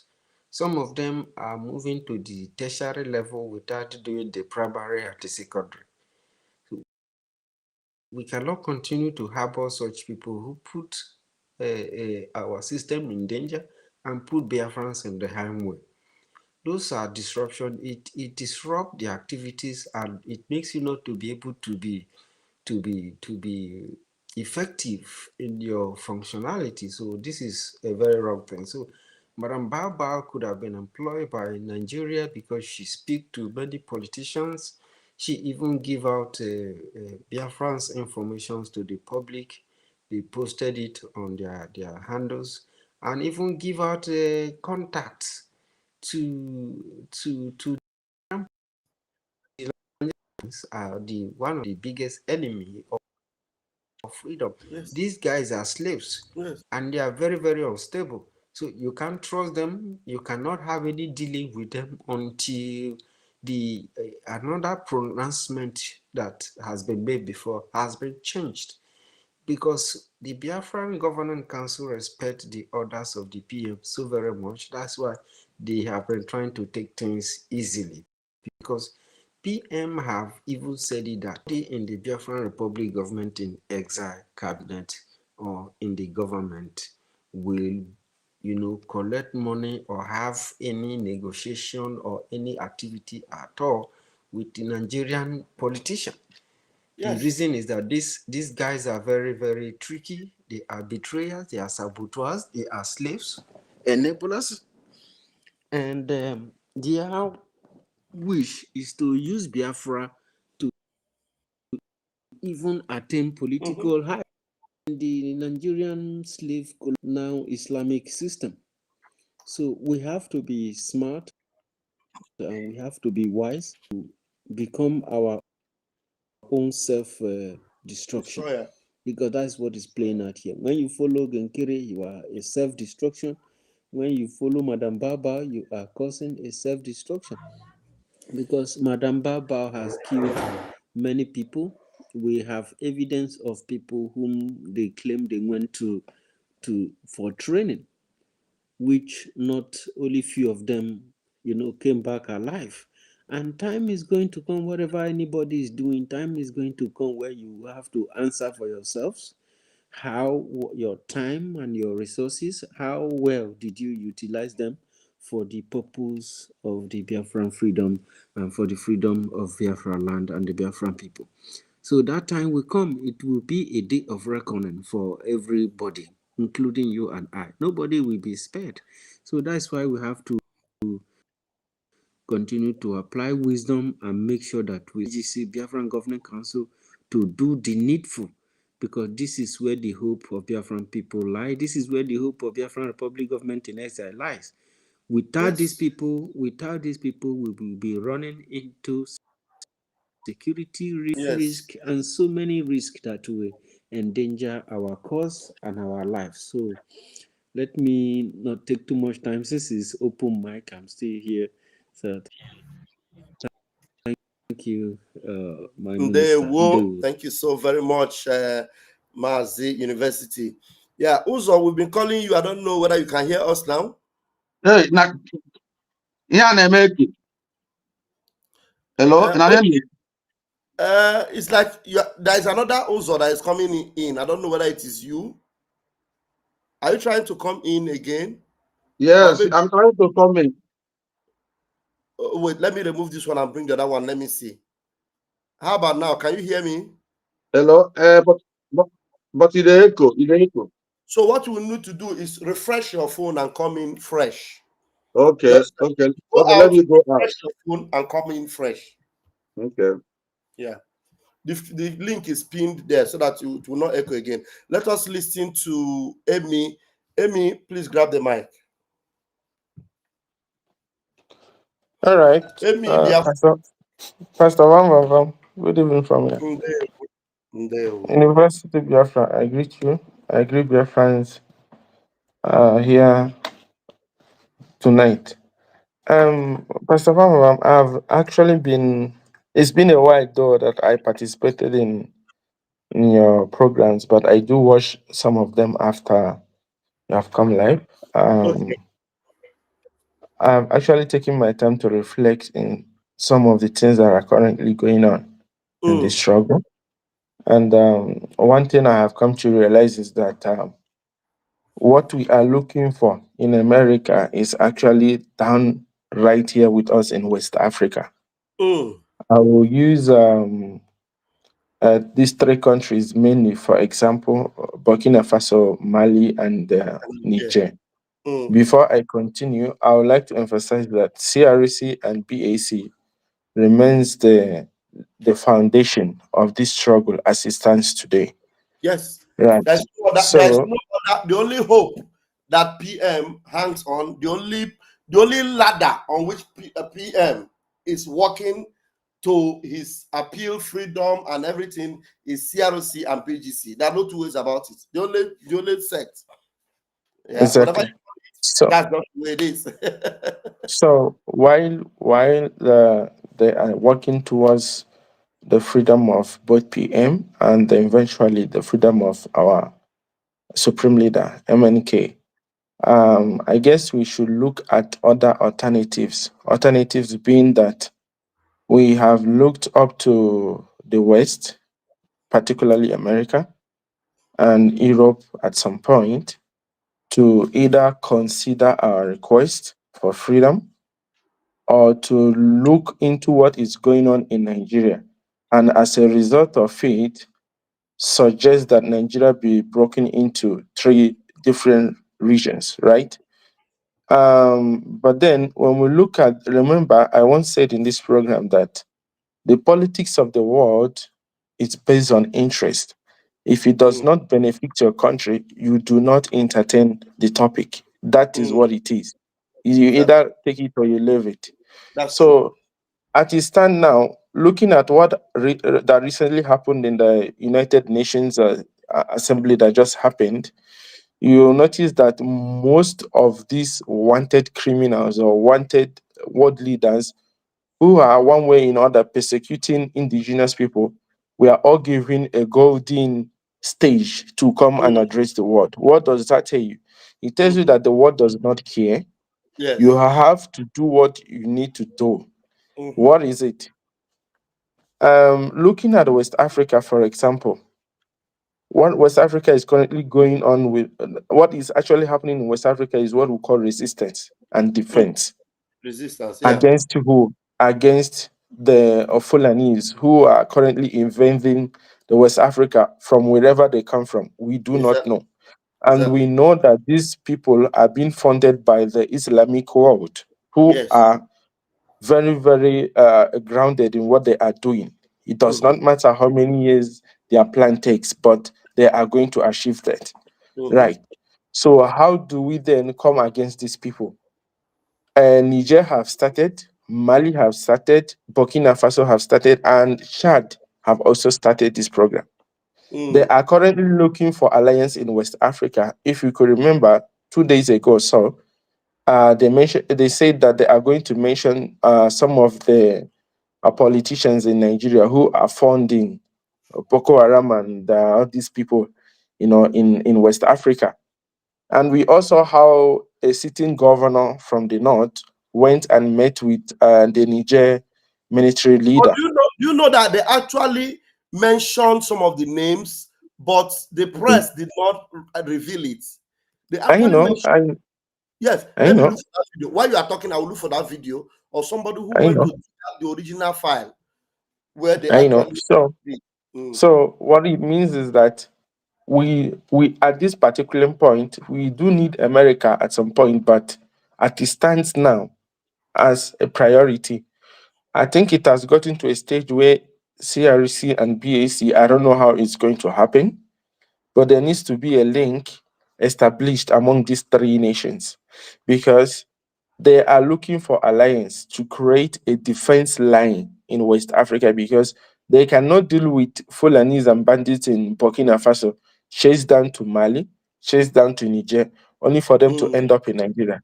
There needs to be a force that will take them on from Nigeria, which is Biafra, hand them over. The remaining ones will be handed over to Ambazonia, who will then finish them off and send them back to where they come from, which is the Atlantic Ocean.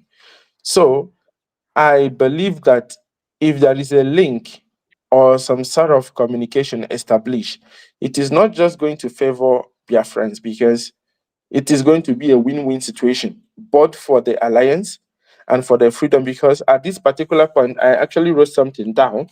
When you create a resistance in this West Africa and you create defense among these three nations, I will just add Biafra and Ambazonia, for example, making it 5 nations in West Africa. You create what we call defense against these invaders. And then you are not just doing it against the invaders, you are also doing it against the zoo government and the interest of the West and the Europe, who have blatantly refused to look into what is going on in Nigeria, will now be forced to come on the negotiating table. How? Because the formidable alliance you have formed is no longer allowing them to continue with their manslaughter that is going on in West Africa.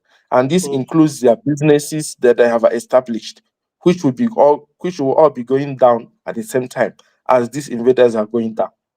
So at this particular point, the West African countries, the Niger, Chad, I also forgot to mention Chad, because Chad is also playing a magnificent role in their own side, just that they have not gotten to that level of Burkina Faso yet. Right. So when this leads to expected negotiations, this is going to lead to the expected, whereby they will now be calling for how do we now look at solving the problem that is currently going on. It becomes a problem. Remember, today everyone is calling for Palestine to be recognized as a state. Why? Because Palestine is supposedly fighting a resistance war against Israel. Right? So people now see that this war, remember, Palestine is not defending, they are also attacking Israel. Remember what happened in October 7th last year or so in Israel, where some part of Israel was attacked by Palestine, or the Hamas terrorist group, right? So because Israel felt threatened that these guys are now coming for us, even inside our territory, they now moved to attack Palestine in their own territory. What did that create? It created a global outburst. So if we continue in this struggle to keep playing a defense role, at some point we will get exhausted. How? Because of what is currently going on, where now you now have players like Ogen Kere, players like Ngozi and the rest, and the Nigerian politicians in the southeast, because their role now is to keep derailing this movement. How are they derailing it? They keep dividing the defense fund that are supposed to be coming in bulk. They are now coming, divided. And then at some point, imagine if we don't have formidable Biafrans who are convinced about this struggle. Check what could have been the issue, the face of this struggle by now. No one will be talking about Biafra, and you know what that means. We should not also forget the main reason why Biafra even became a thing. Ojukwu started Biafra because he wanted to preserve the lives of Biafran people, right? Ojukwu's main goal was organization, not for economic development. The main purpose of Biafra is to preserve the lives of Biafrans. Exactly. So if we miss that particular point, we will keep getting it wrong. So we should look at creating resistance defense in West Africa. How? By creating alliance with these West African countries who are already into this game.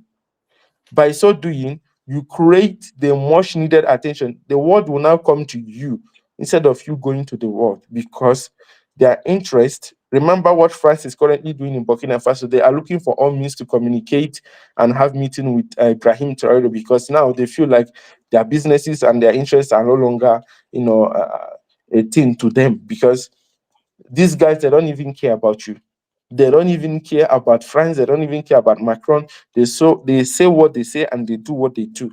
Let heaven fall. This is the mentality we should adopt in our country. Thank you. Thank you. Thank you very much. And it might interest you to know that all the necessary steps are being taken to get those things done.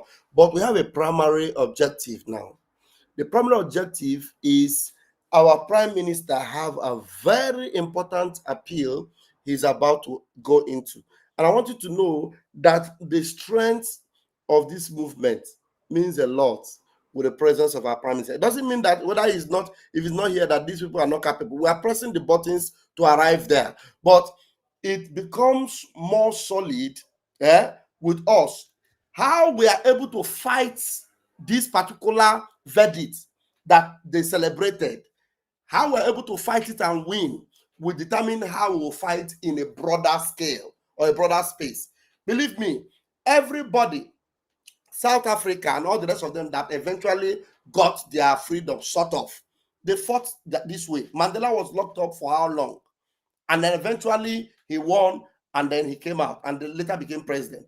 Our own case now, because of the awareness that is going on, like in our own case, they are making it even much more easier for us.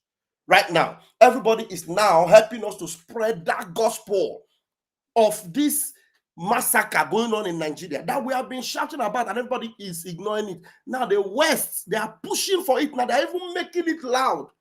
Today, you won't believe it. As we are talking now, I was seeing a post from Arise News. The Sultan of Sokoto is trying to explain the meaning of jihad to people. He's telling them that jihad doesn't mean to go after non-Muslim. That jihad means to go after Muslims. I saw the post now. I wanted to laugh, but I laugh no fit. Green me laugh. So what is the meaning of that? So that jihad doesn't mean jihad anymore. That what jihad means is to fight Muslim. So that, look at it now. I'm just seeing it here. Even though I've not listened to the context of it. Arise News. Jihad is not to unalive a non-Muslim, but jihad is not to unalive a non-Muslim by a Muslim. Jihad means to strive. To strive what? What does it mean to strive? She's trying to educate fools that doesn't know the meaning of jihad. Vam Vam Vam. Let me come in there. Look, okay. I was just listening to one American, one powerful man. He was explaining this. He said, I will bring let me bring the video before it will even disappear, so that we will hear it, the video of Sultan of Sokoto. Go ahead, okay. Let me bring in that video. So he said, don't let them fool you. When they are weak, they will come like snake. They will come like quiet and tell you that everything is peace. They are the peace people. They will even give you food. They will kiss you. They will hug you. But when they are powerful or when they increase in number, they will turn to tiger. tiger. They will eat you up. You will be wondering. You'll be wondering, is it not these people that I've been good with, that are nice people? Why did they turn so violent? You understand? This is how they, you see all these things. This thing now, he came out to explain. Do you know why? Twitter Because of has the been, pressure. Because of the listen, pressure that's going on now. the Twitter is on fire today. Fire. Even South Americans are talking about it. One producer in South America was speaking in Spanish, telling his people in Spanish that they are killing Nigerians. The thing is like, oh boy, if you enter Twitter today, the thing was flying up and down, different people. And Canada MP, it's one of the senators in Canada. How do they call their this thing? Lawmakers.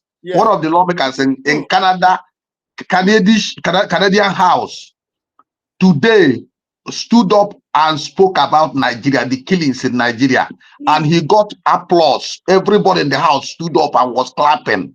Go and check it. It's on Twitter now. I said Nigeria is ending. So what I want end before 20. Listen, what I want every Biafran to do, go to Twitter and retweet, like and retweet any news like that you see, like and retweet, so that the thing Twitter will get on fire. By tomorrow it will be too much. This evening it was too much because I've been on Twitter. Good. Brother, what I'm seeing there, I was surprised. I was like, if you are people waking up, I am giving it to them back to back. Anywhere I see it, anybody I see talking about, I tweet, I retweet. Now let us Twitter is on fire. This is what I have been doing since. This is what I have been doing. Let us listen to this bagger. Let's hear whether what he has to say to us. Okay, we don't know the meaning of jihad again, Nabi. He's soft to that. That is the game now. They will pet you now and make you go to bed. Let's see this Sultan of Sokoto. I'm not going to say anything about insecurity or the way to end insecurity or whatever it is. No. Did you hear him? The way he even started, you will know that these are evil people. I am not going to talk about insecurity or the way to end insecurity. Now, this is the main problem. He said he's not going to talk about insecurity or the way to end this. Oh my God. Let me start it again. I've not heard it before. Please believe me, this is, as you are listening to this thing, it's the first time. As we are just doing this program, I just saw it as I'm looking for one video. In fact, mind you, the video I was looking for, they have already deleted it from Twitter, where somebody was bringing the original file of where Burkina Faso leaders and all the names they were mentioning about the sponsors of Boko Haram. I just saw it now on Twitter. I just saw it like 20 minutes ago. It was still there 20 minutes ago. You need to retweet it again because the one I repeated, I just saw it 20 minutes ago. Maybe the source of maybe they have put pressure on the man that did it. The one I repeated, he has removed. No, they will take it out because that guy revealed a lot of things. They will take that thing out by tomorrow, but I don't think that thing will be there. I was looking for it. I just saw it. This post is no longer available. Please, if you see it, send it to my inbox. I need to retweet it again. Okay, let us listen to this one.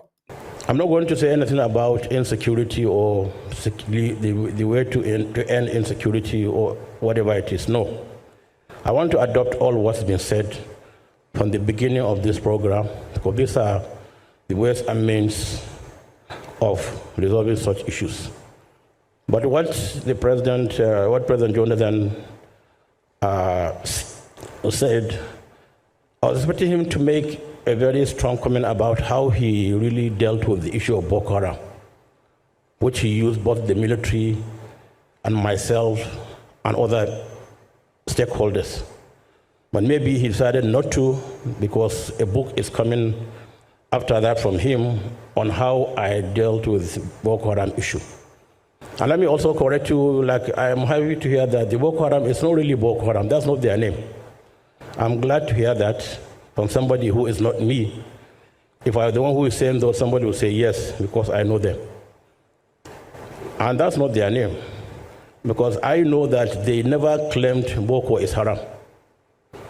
If you have listened to some of their audio, which I had privilege of listening to, they said they didn't say Boko is haram, because so many of them have also gone to school.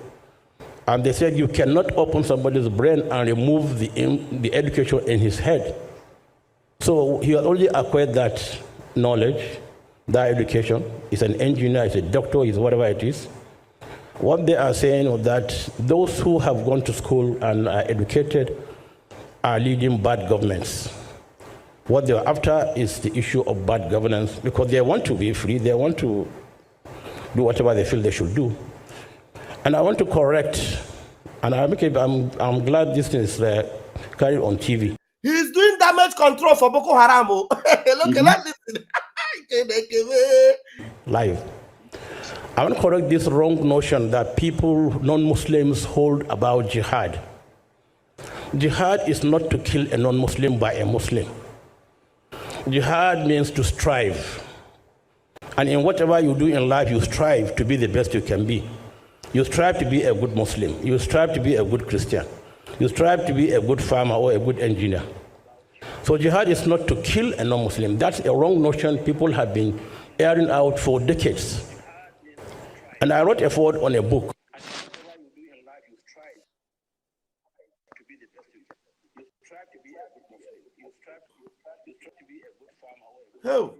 Across the world, published by the King of Jordan.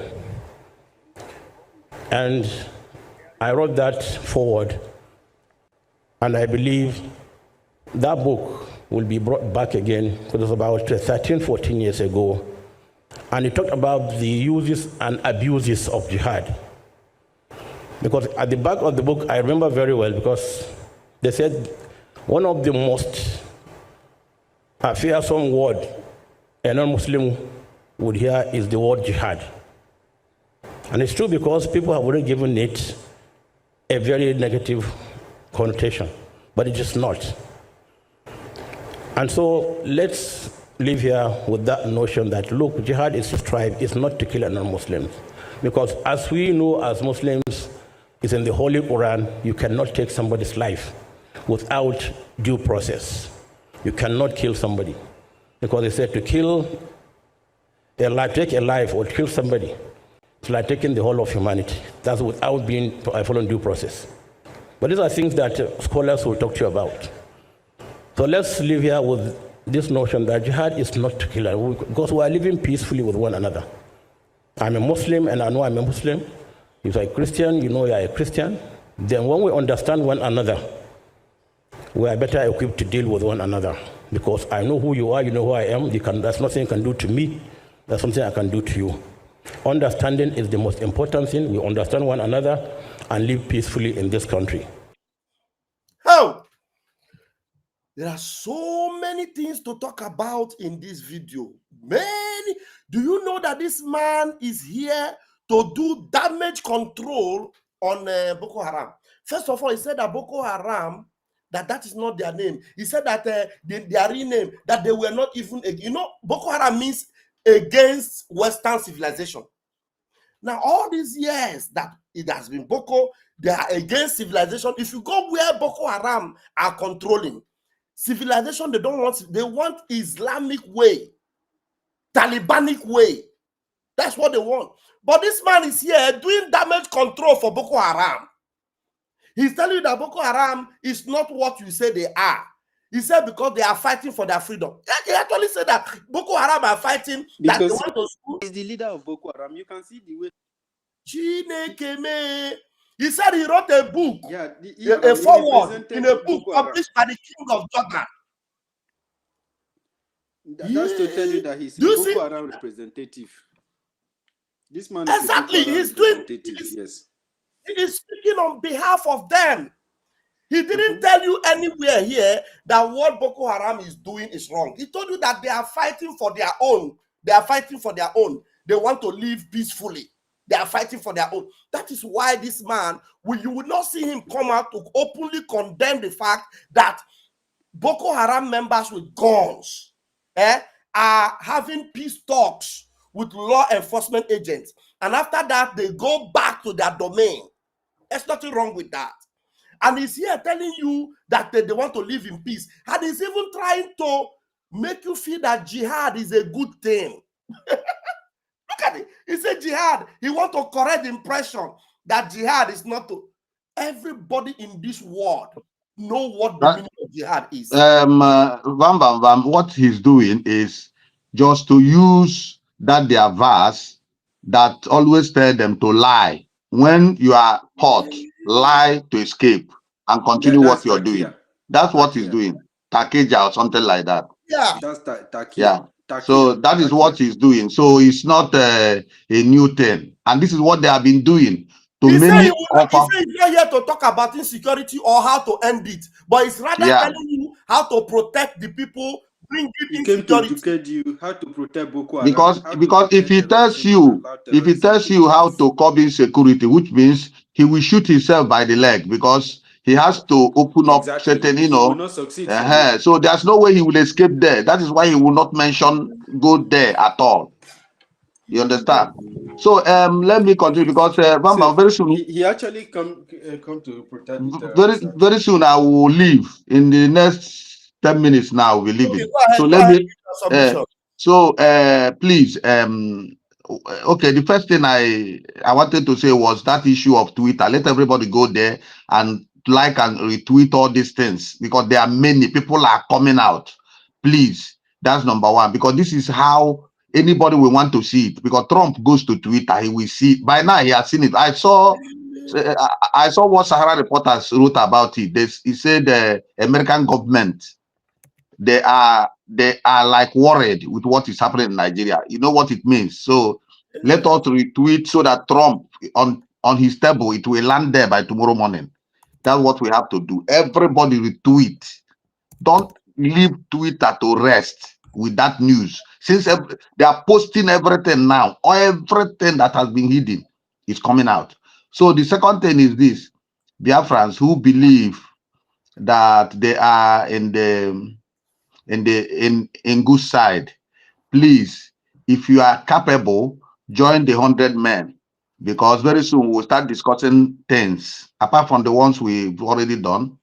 We start to discussing things that will keep us moving, Safe. because we cannot stay stagnant at a place. Hmm. If you watch since after Simon's this thing, we have been stagnant because of the too much sabotage. So now we have to move ahead. A lot of things to do. You people should remember, this thing is not issue of walking sticks anymore.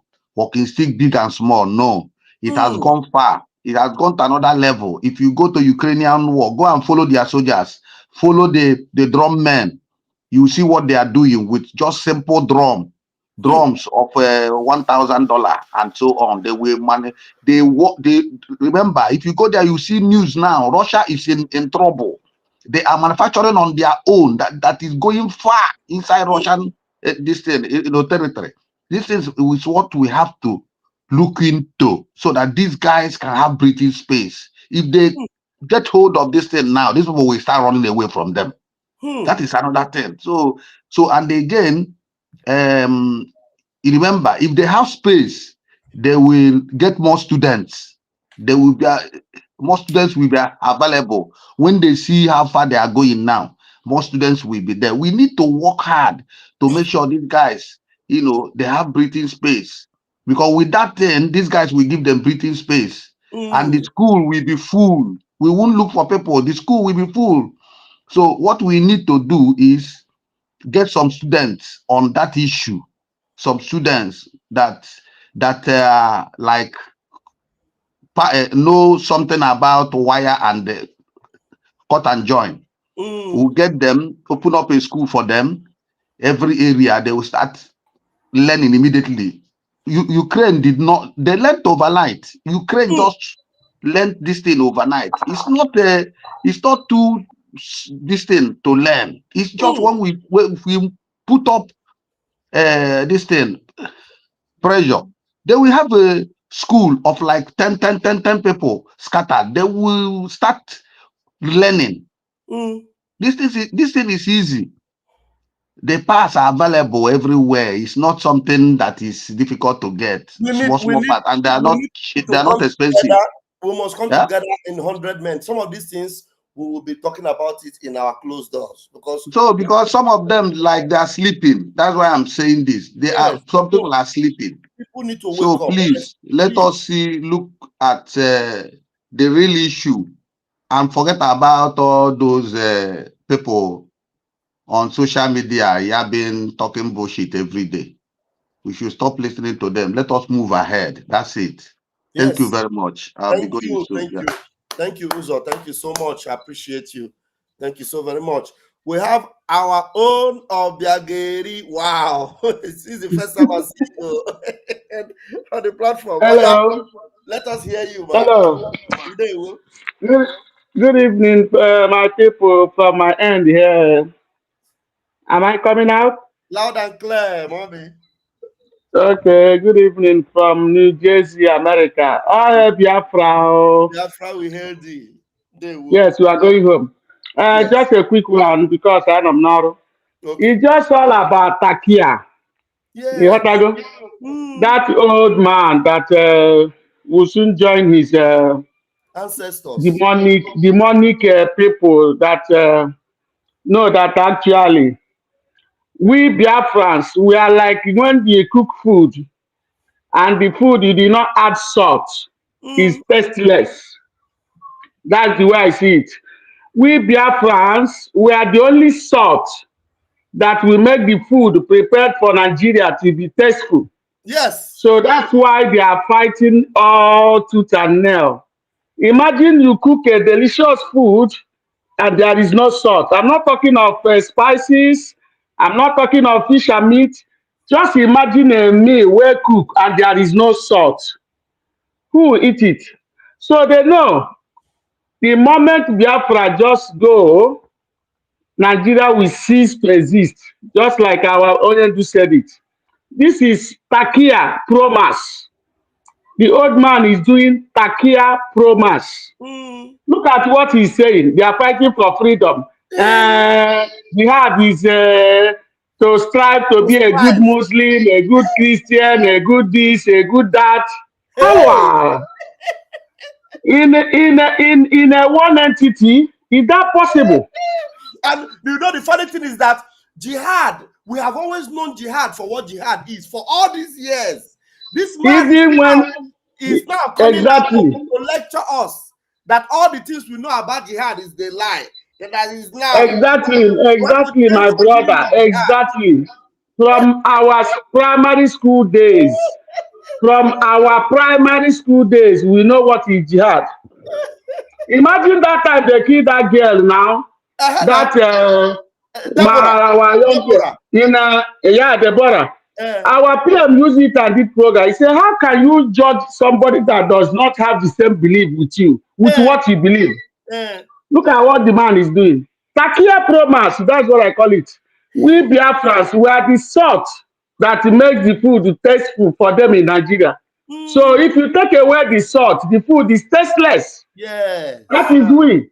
And another thing I'm trying to say, they said they celebrated what, 65 years, whatever, in Nigeria. And I saw somebody that said, whatever, against we. He says, Tinubu said IPOB is terrorism, which means he's referring to Igbos. And I made my comment today, I said, point of correction, IPOB means indigenous people of Biafra, not indigenous people of Igbo. Because they like to say Igbo, IBO. I wrote it IGBO, Igbo. Not indigenous people of Igbo, but Biafra.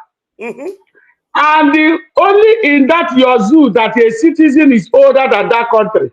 Name anywhere in the whole world. There is no country you will see in the whole world that the citizen is older than the country. It's only in Nigeria. How can Nigeria be 65 and Tinubu is 80-something? There is an error. If you say we are terrorists, no problem. Can you people enjoy your Nigeria? We want to go. Simple. Is it too hard? It's not too hard. That's all. That's all, my brother. And they are fighting everything to make sure they keep on, putting on discord among us, putting all these disagreements, fighting each other, distracting us. Imagine how Ngozi or Halimatu Abubakar.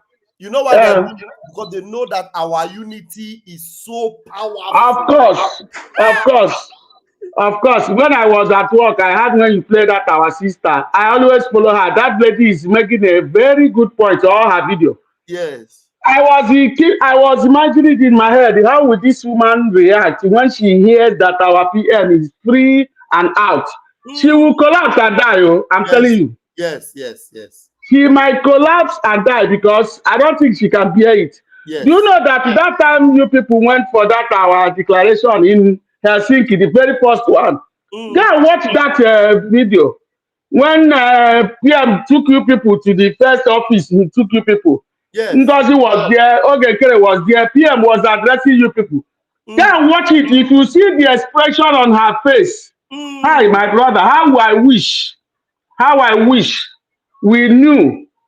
She is complete absent-minded and she was not even following what is going on because she is there on a mission. I just took my time to go back and watch. That time she don't have clothes to wear now. She was wearing nonsense. You know our Biafrans, Biafrans, they don't know what we take them to learn. I don't know who happened to be very close to this satanic woman.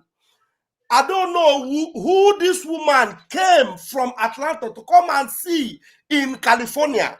Who knows this woman very well, knew that this woman was not ready to go to Finland. That is why when we were registering for ID card, this bastard called Ngozi Orabueze, I call her a bastard with my full chest because he's a bastard. This bastard that does not belong to Biafra did not register for ID card because she was not ready to go to Finland. She only decided to go when PM was arrested. She now said, okay, let me now go and destroy what this man thought he has done all these years. No problem. That's why she came to Finland. Yeah, no problem. And the only thing is that where it pains me most is that the way she was unaliving our people that are supposed to be alive today. If our PM is not in where he is, do you know how many I begin to wonder. You know how many commanders Ngozi have taken their lives?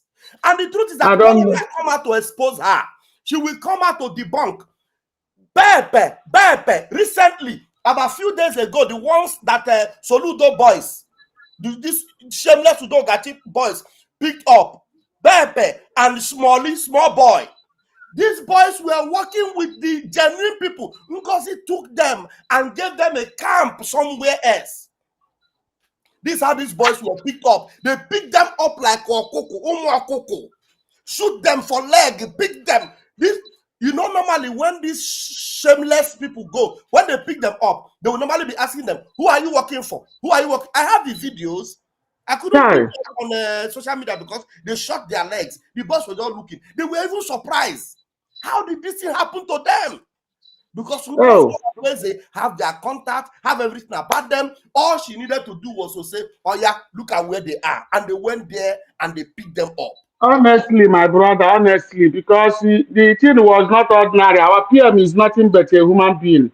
He tried his best because the way they creep in. You know, when I had a shock and the thing affected me, immediately our PM said, he had a COS.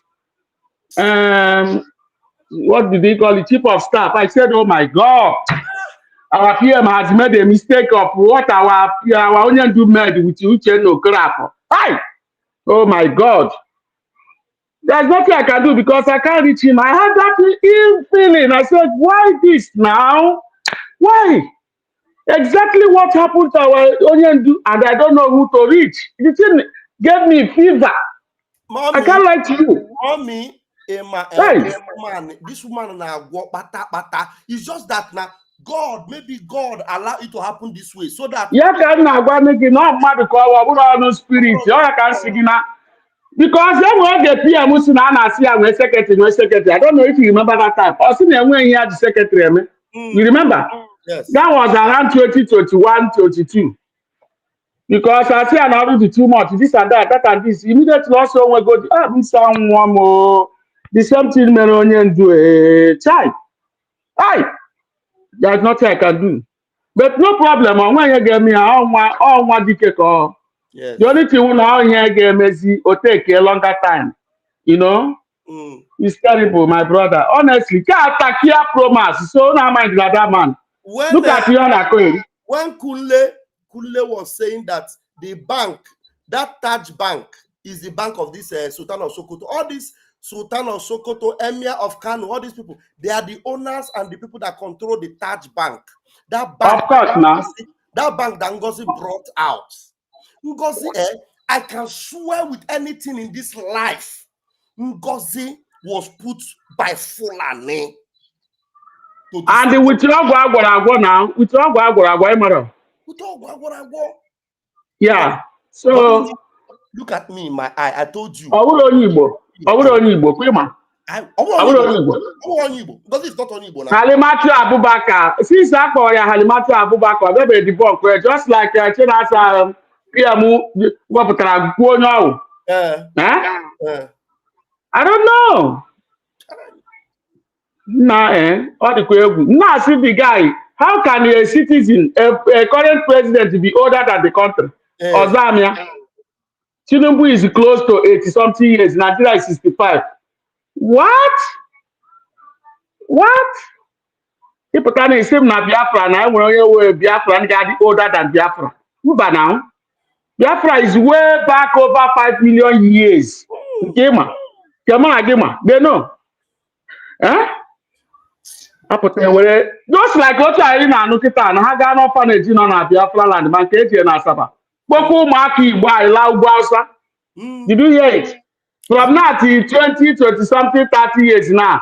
With this one who govern on this yeah, even that one I will need to get the other number. I will give money paper now. Biological party only all now. PMG broadcast now. Okay, I was not a very alumamia. The man be now. Oche titini title. Ganduje, Gandala for former governor of Kano. Oh, yeah, Munia. Yeah, Confirm. God, you watch your program, PM. Okay, home a very amamia now. PM now, so you have to appreciate your father. Hey. PM broadcast. Oh, yeah, we are live and direct, just like Ike Lochas now 1 year. Okay, all of them, all Jews of Kano, everybody knows. They are not. They are not. Yeah, this man in our China bracket, that number a bit long and I had no question on your woody. Papia, there are like very little woman who offer on my life and direct. Oh, we'll let you church here now. You see? Pierre Mujame broadcast, play the video. Nadia, wow. So, my brother, thank you. This week, Jare. Kelele, my people, and Noro Jare. Thank you. All right. Thank you very much. Sure. Have a wonderful day. All right. Bye. Wow. That's a good one. Wonderful. Guys, have you seen it? Did you see it? Did you see the takia that the Sultan of Sokoto? Sultan of Sokoto. Let me bring that video again. Look, I don't know. People need to talk into this matter. Sultan of Sokoto is saying that Boko Haram is defending Boko Haram. Actually, he is now the spokesperson for Boko Haram, and he is not interested in the security situation. He doesn't want to tell you how to stop it. He's only here to tell you that Boko Haram is not their name. Tell me, with the criminal destruction, with the terrorism Boko Haram is bringing on Nigerians, are Nigerians really interested in knowing what their name is or what their name is not? No. Why on earth should what their real name is be an issue? No. Are people not asking themselves questions? These people are unaliving people. They are raising down communities. They are setting people's homes ablaze. They are murdering people while they are in their sleep. And all this shameless man comes out to tell you is that their real name is not Boko Haram. Like, what does that have to? No, how does that solve the problem that their real name is not Boko Haram? I don't understand. Do you understand what I mean? People are dying. Christians are running away from their communities. Hundreds of Christians are being murdered. In Benue, over 300 in one night were set ablaze, roasted while they were asleep by these same sects. They are chopping off heads. They are destroying people. And all that this man comes out to tell you is that their real name is not Boko Haram. Okay, what is their real name then? He was telling you when they started, they were listen to him. Oh, let it not be that I'm the one saying it. And this thing is happening today. Arise News just posted this thing. Let me show you now. This is not old video. Arise News. This is Arise News. Let me show you. Let me show you something. This thing was shared by Arise News 3 hours ago. Let me increase the picture here so that even YouTube will not come and tell me that I am misrepresenting something. You understand me? Now, this is from Arise News. Arise. Can you guys see Arise News? Arise News. This is Arise News 3 hours ago. Oh yeah, give me this. Oh yeah, me come down here. Okay. 3 hours ago. Look at it. 3 hours ago. Did you see it? Now, he said jihad is not to KILL a non-Muslim by a Muslim. Jihad means to strive. That's what Abu Bakr said. He's telling you what is jihad. You understand? Okay, now look at him. Let us play the video. This is the video. Now listen, so that you will not say you put the word. That's not how he said it. Now listen. I'm not going to say anything about insecurity or the way to end insecurity or whatever it is. No. I want to adopt all what's been said from the beginning of this program, because these are the ways and means of resolving such issues. But what President Jonathan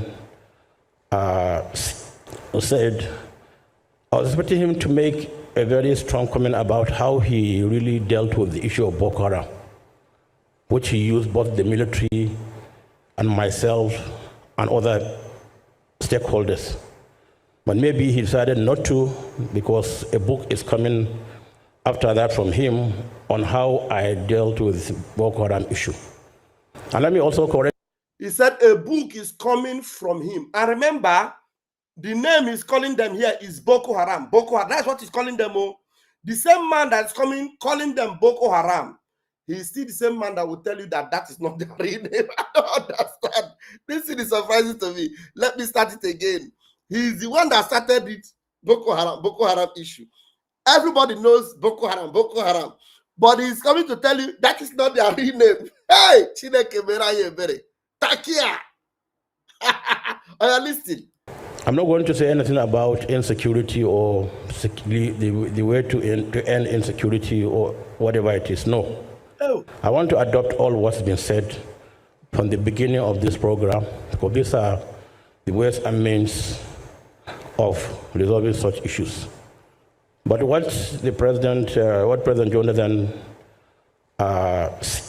said, I was expecting him to make a very strong comment about how he really dealt with the issue of Boko Haram. Now, some of you that may have a slow way of understanding the issue, this is a book launch.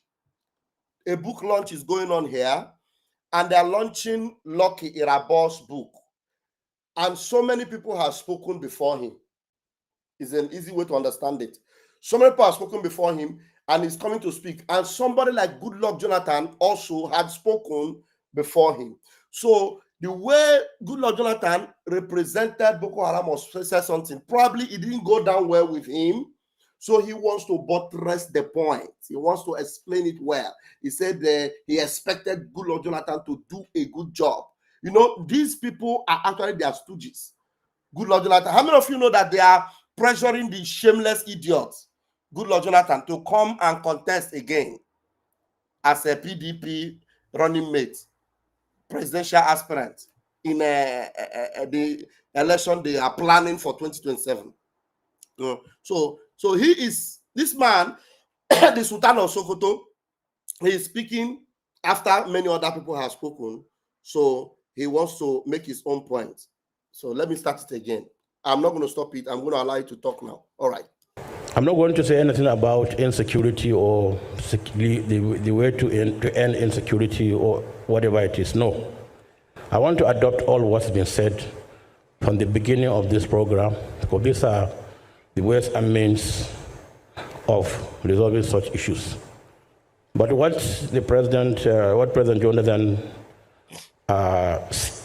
said, I was expecting him to make a very strong comment about how he really dealt with the issue of Boko Haram, which he used both the military and myself and other stakeholders. But maybe he decided not to, because a book is coming after that from him on how I dealt with the Boko Haram issue. And let me also correct you, like I am happy to hear that the Boko Haram is not really Boko Haram. That's not their name. I'm glad to hear that from somebody who is not me. If I were the one who is saying though, somebody will say yes, because I know them. And that's not their name, because I know. Sorry, I'm tempted to stop it. He said somebody was the person that raised the issue that Boko Haram was not their name. And then he wants to buttress the point. And he came calling them Boko Haram because that's what everybody knows them as. And he said somebody else have come to tell them to paint another picture of Boko Haram, telling you that that is not their name. And he said he's happy that he's not the one that said it earlier. Because if he was the one that said it, they would have said it is because you know them. Hello? What does that ring a bell for you? He said, if he was the one that said it, we don't know who that person is. He's trying to re-echo what that person said in agreement. He said, if I was the one that said it, he said, you people, they will now say it is because I know them. So he is admitting live on air that he knows them very well.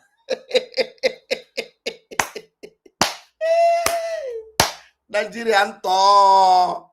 Hey, this man is admitting live that he's not denying Boko Haram. He said, if I was the one, you people will say it is because I know them. Of course, you cannot deny that you don't know them. Thank you for admitting that you know them. And since you know them, that is the reason why they are doing what they are doing, and you are supporting it, because you cannot stop them, because you love what they are doing. Actually, that's the reason why you are speaking up on their behalf, because you must defend them. Oh, people don't understand what is going on. I want him to repeat it again, so that, sometimes you people listen, but you don't hear. But we will listen and we hear.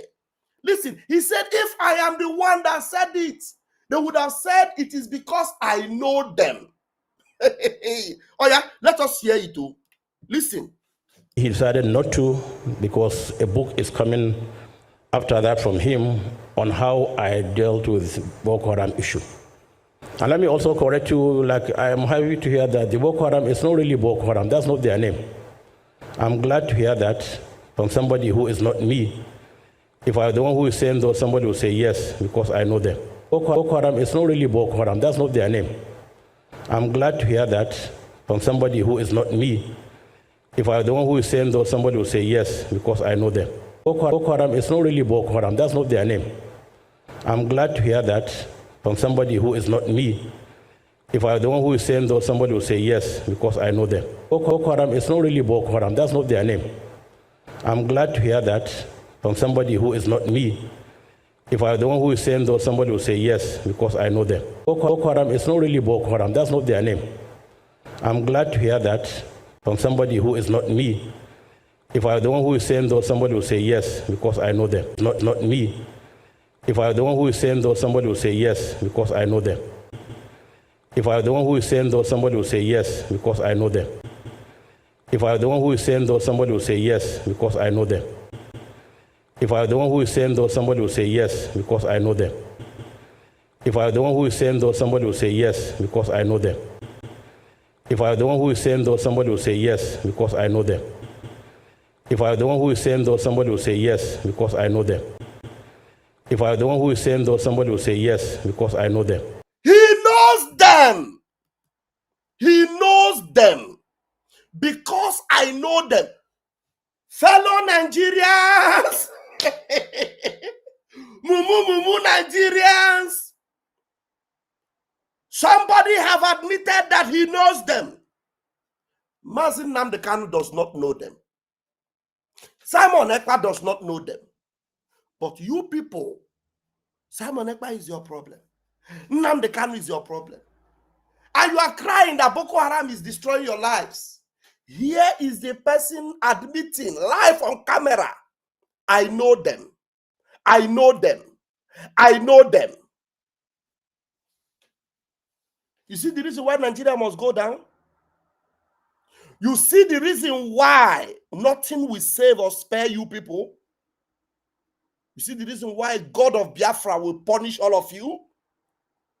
You see the reason why it shall never be well with any one of you? Somebody that knows Boko Haram is live here, telling you that I know them. And you people are crying, end the insurgency. There is no way they want to end insurgency. This is the reason why. The person that knows them wants to make sure you don't end them. But the one that wants to end them is the one they are holding. I don't know. How else can we make this sense? Nnamdi Kanu does not know them. He wants to end them. And you are holding him. The Sultan of Sokoto knows them. He has admitted that he knows them. You people are giving him podium. You are worshiping him. He is your spiritual leader. I don't know. University, help me. Can you help me address people? I don't know whether I am the only one that is hearing this thing. I don't understand. No, you're not the only one that heard it. That was why I was telling you that that he came to represent Boko Haram because of the things that he was pronouncing from his mouth. And fortunately, the so-called Nigerians are seated there listening to him, identifying himself as a terrorist. He identified himself as a terrorist, and there is a third-party person who spoke about these people. Because if he was the one who was directly representing them as the initial time, it could have been that because he's a member or because he knows them very well, that is why he's trying to defend them. But he's trying to give the audience the reason why he is defending Boko Haram, because he knows them. If he knows them, and somebody who claims to be a king or a sultan, or because I don't know the status of their position, so that is the leader, the major leader, and the control, where the Oga at the top, Oga Patapata of terrorists, Boko Haram, and the different groups that are there representing jihad. So he has to defend jihad, and at the same time defend Boko Haram. We are talking about people that have killed pregnant women, bring out their babies from their womb, and destroy them. That is the person he is trying to legitimately. He wants to legitimize them. He wants to legitimize them. Yes. Yeah. He wants to make them to be more official for Nigerian public, not to see these individuals as public threat and people that should be gotten rid of, because he is one of them. So it means that stopping Boko Haram and any person that represents jihad is going to probably, affect his own mission. So he has to come and defend these people. So this guy accepted that he's a member of Boko Haram, that he knows Boko Haram. There's a video Okocha just did this evening. I will listen to it after. He titled it, Musa. Even Musa is now saying, let us stop going after Boko Haram. It's a video. I don't, Marcel Okocha, that guy is deep. I don't know how he should go and get his video. There's a video he just did while I'm live now. He posted it. The title of that video, he said, no, be talking. Let me bring the title. I think we might even need to play it. Jesus have mercy. Hey! So you see, and Raphael, something that I don't understand is these our brothers, these guys that promote one Nigeria. when all these people are talking, is it that they don't listen to them or they don't try to? I don't understand. Then it means that if we listen to all these one Nigerians, all these people are not going anywhere. These people are not even ready for the future. They are not ready for anything at all. Somebody just make a statement, okay, because he's influential, he has a lot of money, so he's just dishing out. This guy is just telling you that this country, these people are striving to, implement jihad, to take this country, to change the status quo. When we are talking about Islam, we are not just talking about an ordinary religion. We are talking about people's personal culture, way of life. When these people come inside you, they are going to get rid of your name. They are going to get rid of your language gradually. They are going to get rid of the way you dress. They might possibly get rid of the way you eat, the way you even practice farming. In short, your entire culture and your entire way of life will become. You will be surprised. You will be answering Mahmoud Abdul Salam or something like that. There are Africans that bear this name, but these are not their identity. These are what they inherited from a particular religion that they laid down their life for. So this is what will happen. And you see that most of the countries that accept this thing, this particular religion, they don't speak their Mandingo or their Swahili or whatever they speak there. They don't speak it again, but they speak more of Arab and French. So, and this Arab and French partners together, this Islam and French partners together to, render the life of these people useless. And if you watch the way they dress now, they don't dress the way they usually dress as normal African people. They dress with all this jalabia and stuff like that. That is the entire race, the culture and their way of life absolutely cleaned. The ethnic nationality, everything you represent, it means that you're. I see the title of Okocha. We are going to watch. Let us see. He said, we need to stop fighting Boko Haram. Let's negotiate. CDS, Christopher Musa. Unbelievable. And then Nnamdi Kanu and Simon Ekpa and the rest of us should be killed. Our houses should be burnt. Our land should be damaged. Our women and children should be killed. That was shouting and saying, terrorists should negotiate. Unbelievable. This is absurd. Hey, Mazi, please let us listen to what, because this one is very urgent. We'll still go back to that Sultan of Sokoto, because the reason why Musa, because this is a video that the last video of Okocha, the reason why Musa must be saying this thing now is because I am very sure they have told them in the army, look, you push will reduce all this fight against Boko Haram. Remember that Gumi told them that Boko Haram is the foot soldiers that they have. That anybody that fight Boko Haram, that they will not vote for that person. They were warning P2B and the rest of them before that 2023 election. But now listen, let us hear what Musa actually said. Now let's hear this. God. But for how long will someone like the CDS, the chief of defense staff, Christopher Musa, how long will they deceive Nigerians about the insecurity situation going on? Now, this is to the attention of CDS. He made a statement that Nigerians must unite to end insurgency. Like, all this kind of statement every day, it is getting people pissed off. I listened to what all of them said during the book launch of the former CDS, General Lucky Irabo, retired. He was writing a book about his experience in fighting Boko Haram. And I'm beginning to read the book, and I think a lot of things people should know is in the book. Now, CDS continued to made a statement that, Kinetic alone cannot solve the issue of Boko Haram, that they have to employ another tactics, maybe to negotiate. He did not use the word negotiate, but he said they can use another means. What means again, maybe to negotiate? That is not my problem. My problem is that will the CDS, General Christopher Musa, tell the whole world that he don't know or he's not aware that these APC administration politicians imported these terrorists they are fighting? Boko Haram has been before 2014, okay? Boko Haram, in fact, started even like in the year 2000, 2001, they quenched it after they put Sharia in Nigerian constitution, and everything was lying low until during the Yar'Adua administration. Yar'Adua was able to manage Boko Haram well, manage Niger Delta militants. There were no issue until Yar'Adua died and Jonathan faced hell.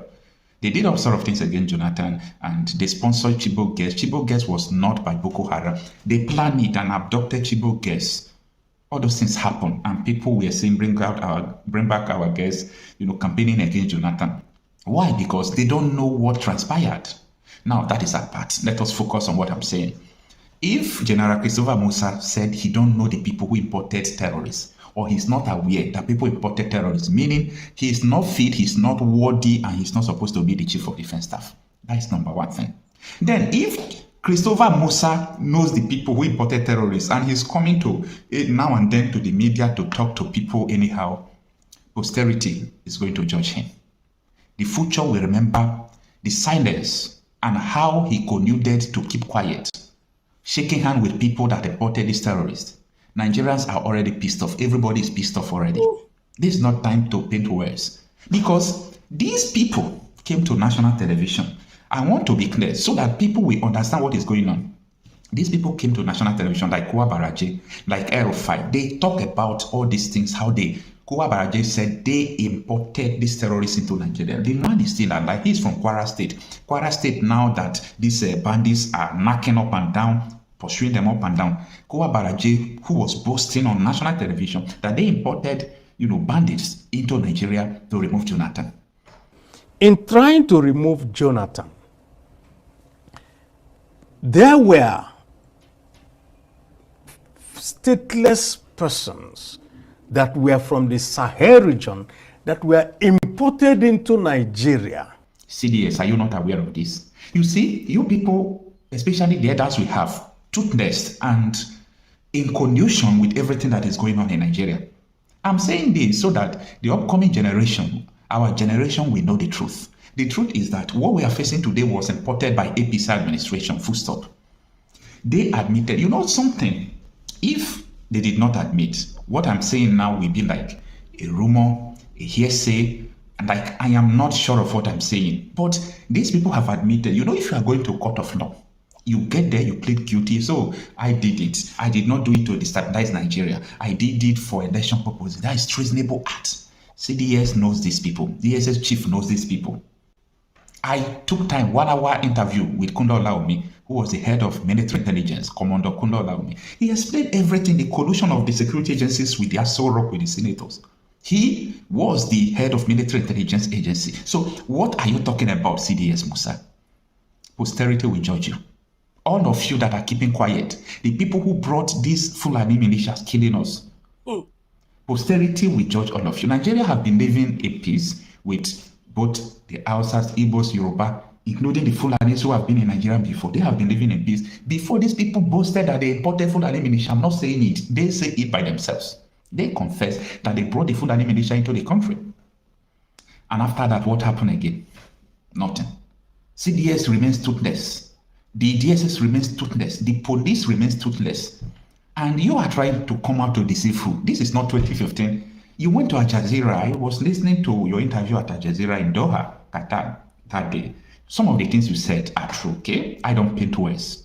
Some of the things you said about what is going on, but you just put everything on international community, that the whole security in Nigeria is sponsored by foreigners. That is not true, CDS, Foreigners are not the one who imported these militias into Nigeria. Foreigners are not the one who appointed Boko Haram Commission of Religious Affairs. CDS, if you don't know all this, meaning you are not worthy to be in that position. Yes. It is time for people in Nigeria to wake up, because they are dying. Everybody, no hope. We don't have hope. Everyday tension. You are going to sleep, tension. You are going to travel, tension. On road, tension. In the market, tension. We don't know what to do in our left and in our right again. And you people are still trying to paint words. I listened to Bishop Kuka again. I respect Bishop Kuka so much because of his outspoken, things about this country. He always speak up. But Bishop Kuka was messing up in his speech. Bishop Kuka was messing up in his speech. After that, he went to Arise News. I was listening to Bishop Kuka in Arise News. He said the reason why Nigeria is like this is because of the military coup that happened. I condemn the military coup. I'm not in support of that and all those things because it has to do with the killing of people. Anything that has to do with the killing of people, I don't like it. But for Bishop Kuka to say that it is the military regime or military coup that spoiled Nigeria, I said, this man don't even know our problem. Oh, okay, military regime, they kill people, they kill 10 people, that is condemnable. But Fulani militia have killed almost 1 million people since 2015. AP's administration imported them. Don't quote me wrong. They said they imported it. Do you get this thing right? They admit. These people said they imported it. They said we imported it. I am not putting words in their mouth. I am not saying what I don't know. Exactly. The videos are everywhere. The articles are everywhere. What did you say, Bishop Kuka? This is how our elders are messing up everywhere. Because you have security details and you are free, you can fly. You can't even travel from Abuja to Sokoto by road where you live. Il nostro viaggio in Cina inizia da qui. Try it. If you get mine with your security details, try it. And you think that other Nigerians are animals. Can Bishop Kuka tell me, you are part of the peace committee, what kind of peace is you with Abdul Salami? What kind of peace are you people doing? And the people who imported all this militia are shaking hands with you people. What kind of country are you building for your future generation? You are a priest, for God's sake. You know, truth is bitter, we have to say it, and this is not the time to look face and say the truth. Now, in case you did not listen to the video of the CDS Musa, the statement he made, this is just the summary of it. Like this article from Channels Television reads that the Chief of Defense Staff, CDS General Christopher Musa, has called on Nigerians to unite in order to defeat the insurgency and insecurity. He made this call on Friday at the public presentation of SCAS. That is the title of the book written by General Lucky Rabo, retired, okay? Nigeria's Journey and the Boko Haram Conundrum. A book written by former Chief of Defense Staff General Lucky Rabo. Now, General Musa stressed that the military action alone cannot resolve the Boko Haram crisis, urging Nigerians to embrace peace and nationhood. I agree with him that military action alone cannot stop Boko Haram. I agree with him. But another thing CDS Musa is missing is that, so military action will stop the Biafra agitators, but military action cannot stop Boko Haram. Continue. That is a story for another day. Now, he said, for us as a nation to move forward, we must look at this faithfully, truthfully, and clearly in order to find solution. It is not only a military solution. From my experience, the military solution is just 25 to 30%, he said. Now, we say that I still agree with Christopher Musa, okay, the Chief of Defense Staff on this. But if you are talking about faithfulness, no. Because the people who are sponsoring this are the people who appointed you, are part of the administration. It's everywhere. So I'm not the one saying it. What is it called? Kunde Odawumi, head of Military Intelligence Agency, head of Defense Intelligence Agency, made this statement. So I'm not the one making the statement. When you come out to say all these things without saying justice, there can't be peace without justice. People sitting down with you, CDS, when you were talking, they are part of the people sponsoring all these things. All these things are everywhere. Politicians, Benue State Governor said that the investigation they did, people who are killing Benue people, that some senators are there. What did you do, Christopher Musa? What did you do? What did you do? Because you are playing with us. You are playing with everybody, and you think everybody is dumb. This is not 2015. That everybody kept quiet after politicians imported insecurity. So, stop playing games. As far as I'm concerned, you are playing games and there is nothing you will say about this. Get those people arrested. Like Kunde Olawumi, he said they arrested 400 Boko Haram members. CDS Musa, why do they not try those people up till today? APC administration, why do they not try it? They arrested them under them. You see the problem. Now, they mention governors, senators, people in Aso Rock. What have you done about it? You people are playing games with us, and enough is enough. Enough is enough. You people don't know what you are doing. Enough is enough.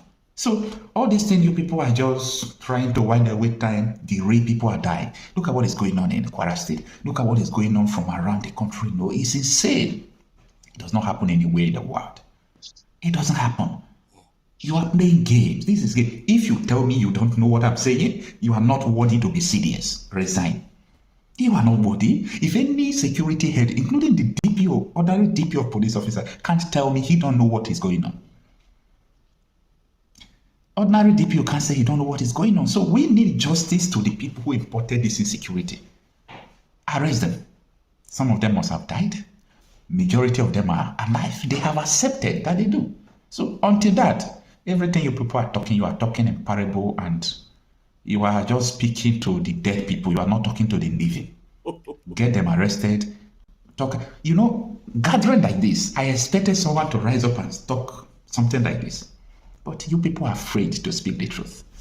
I am Okochapi myself. I'm a conflict and security reporter.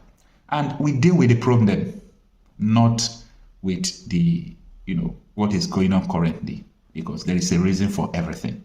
The reason for insecurity in Nigeria is that politicians in Nigeria are sponsoring it, and politicians imported the terrorists. That is the main point. Any other thing is secondary. In that 2014-2015, you can see that agitation in Nigeria, both Odudu and Biafra, resurrected. You know why? People say this politician has imported terrorists. We can't stay in the same country with them. That is the genesis of everything, Christopher Musa.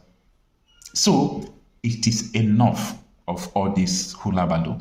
No noise. If you want to work, get them arrested. Start talking about how these politicians who imported you, who appointed you, imported all these terrorists. Enough.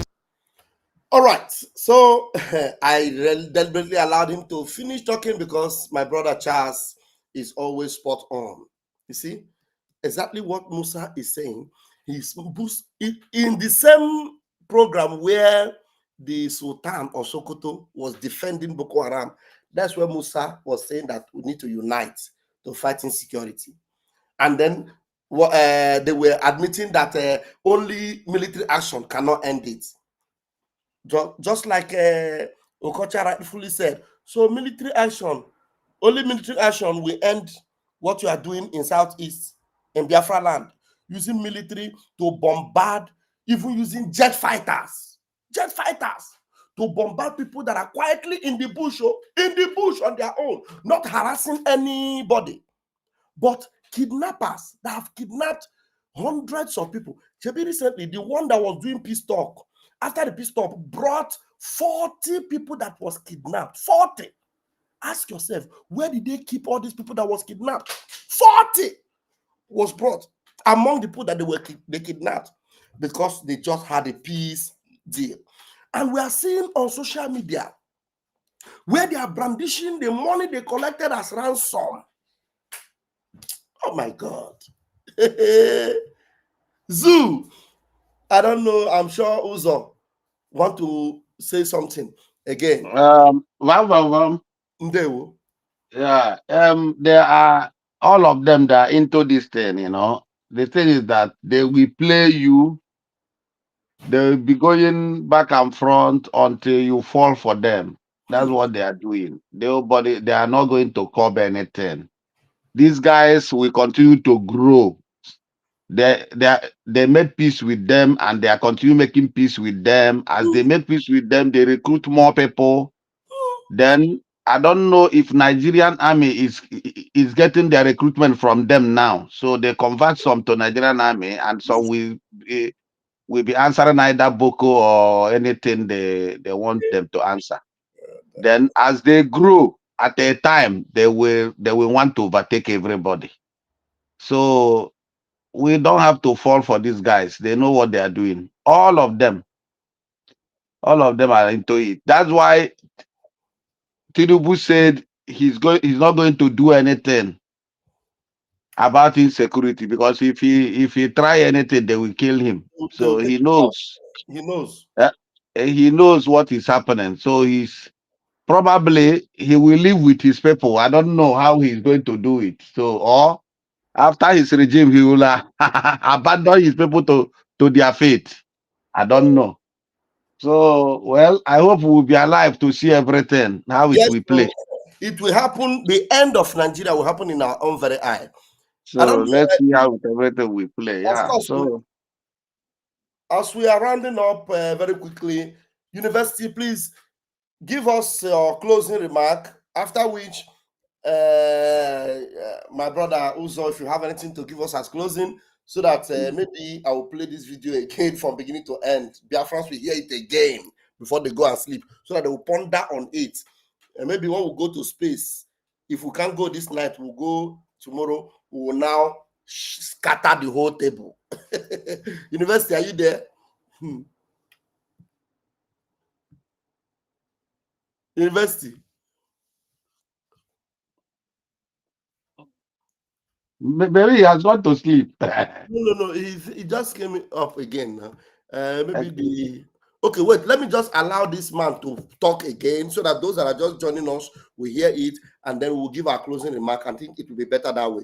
Let's play it from the top. Let us listen to this Takia again. In fact, the place that shocked me most, which I want you people to open your ear and listen, is that he said he knows them very well. He knows Boko Haram people. This is Sultan of Sokoto. He said, I know them.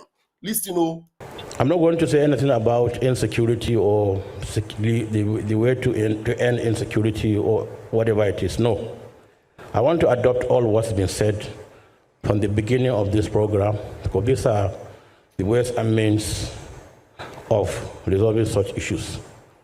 But what President Jonathan said, I was expecting him to make a very strong comment about how he really dealt with the issue of Boko Haram, which he used both the military and myself and other stakeholders. But maybe he decided not to, because a book is coming after that from him on how I dealt with Boko Haram issue. And let me also correct you, like I am happy to hear that the Boko Haram is not really Boko Haram, that's not their name. I'm glad to hear that from somebody who is not me. If I were the one who is saying those, somebody will say yes, because I know them. And that's not their name, because I know that they never claimed Boko is haram.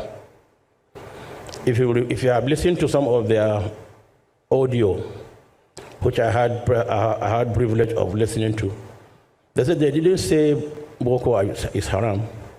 You see, he has the privilege of listening to them. Some of you don't even know that they have audio, that they have school where they are teaching audio and they are playing it. This man he considers it a privilege. It was a privilege for him to listen to the all-important tape of Boko and the Haram people. Hey, Chineke, Nigeria, I had privilege of listening to. They said they didn't say Boko is haram, because so many of them have also gone to school. And they said you cannot open somebody's brain and remove the education in his head. So he is explaining. So that means it is only somebody that is part of what Boko Haram is doing that will be able to explain what the teachings of Boko Haram means. So some of you that did not know the teachings of Boko Haram, now Sultan of Sokoto is explaining to you the teachings of Boko Haram. Now the question I asked before, in case you didn't hear me, I want to ask again. With all the terror that Boko Haram have done on Nigerian people, do you need a lesson on their beliefs? Do you need a lesson on the meaning of their name? Do you need a lesson on what they believe or what they are teaching or what their tape says? Or do you need a message from somebody that is part of their student or maybe a lecturer in their university because he's telling you that they went to school? He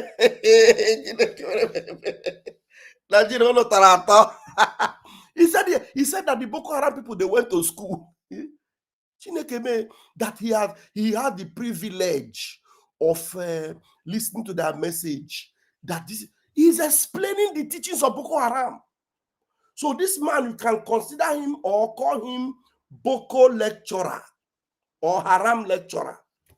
Oh, Church Abasala. Now listen to him again. Honestly, this thing is wondering me. They didn't say Boko is haram, because so many of them have also gone to school. And they said you cannot open somebody's brain and remove the education in his head. Okay. So he has already acquired that knowledge, that education. He's an engineer, he's a doctor, he's whatever it is. What they are saying is that those who have gone to school and are educated are leading bad governments. You see? So he is now telling you that What Boko Haram is saying is that those that are educated are the people that are leading bad government. So if you are educated and you are in the government, you will not lead the government well. So that means Boko Haram doesn't need people that are educated to be leaders in the government so that they will not be bad. This man is actually buttressing. Hey, is this happening in Nigerians? Are you people sleeping? This thing is happening. Koro koro. Koro koro. Koro koro. Somebody's lecturing you on Boko Haram. Koro koro. Listen to him again. Just pay attention. Is whatever it is. What they are saying is that those who have gone to school and are educated are leading bad governments. What they're after is the issue of bad governance because they want to be free. He said what they are after is the issue of bad governance. So to him, Boko Haram, they are correct. They are after bad governance. They want to be happy. They want, listen. Oh, thank God I have this video. Thank God I have this video. Now, listen to him. Oh, listen. Went to school and are educated are leading bad governments. Okay. What they're after is the issue of bad governance because they want to be free. They want to do whatever they feel they should do. They want to be free. They want to do whatever they feel they should do. So the unaliving of people, the massacre going on is whatever they feel they should do. So to him, it doesn't mean anything. It is whatever they feel they should do. It is nothing. It is normal. That's what they feel they should do. I don't know if am I buttressing this point very well? This is the Sultan of Sokoto. Sultan of Sokoto, somebody you ungodly animals respect so much. Because it's only an ungodly person that will respect a man that is giving credence to Boko Haram this way. This man is eulogizing Boko Haram, telling you that they want their freedom. They went to school. They are fighting bad governance. After all, it is their rights. That's what he's saying. After is the issue of bad governance because they want to be free. They want to do whatever they feel they should do. And I want to correct, and I'm glad this thing is carried on TV, live. You see, the man doesn't care. He said he's happy that this thing is live on TV. So now he's sending a message across. Please, Donald Trump should come and hear. Oh. Everybody in this 21st century, people should come and hear. Please, you people should help us on Twitter. As this man is saying this thing, tag the real Donald Trump, tag President of Finland, tag all the United Nations of this world, tag all the European Union of this world, tag them. This man boldly, live on TV, he wants to give you a new definition of jihad. Please gather here. After he has done all the, alienating Boko Haram from everything that is criminality, everything, because that's what he just did. He didn't condemn Boko Haram in any way. Now, another one, another bombshell. Gather here. And I want to correct, and I'm glad this thing is carried on TV, live. I want to correct this wrong notion that people, non-Muslims, hold about jihad. Jihad is not to kill a non-Muslim by a Muslim. Jihad means to strive. And in whatever you do in life, you strive to be the best you can be. You strive to be a good Muslim. You strive to be a good Christian.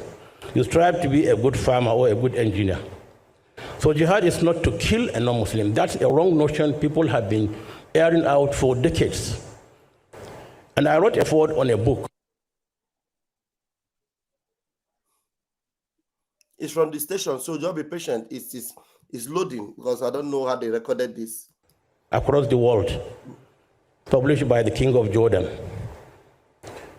And I wrote that forward, and I believe that book will be brought back again. It was about 13, 14 years ago. And it talked about the uses and abuses of jihad. Because at the back of the book, I remember very well, because they said one of the most fearsome word a non-Muslim would hear is the word jihad. And it's true because people have already given it a very negative connotation. but it is not. And so let's live here with that notion that, look, jihad is your strive, is not to kill a non-Muslim. Because as we know as Muslims, it's in the Holy Quran, you cannot take somebody's life without due process. You cannot kill somebody. Because so, are you people going to give interpretation to this due process that this man is talking about? He said jihad means that the Quran teaches that you cannot take somebody's life without due process. What is the due process now? The due process, could it be what we are seeing in the north with these terrorists lining up Christian soldiers and beheading them, or going from village to village?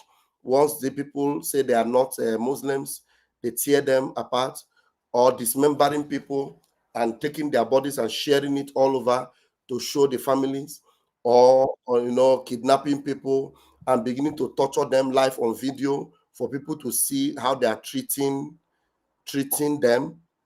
What is actually this due process? Because the man say in Islam, it is called, there is a due process, that is how they treat people, due process.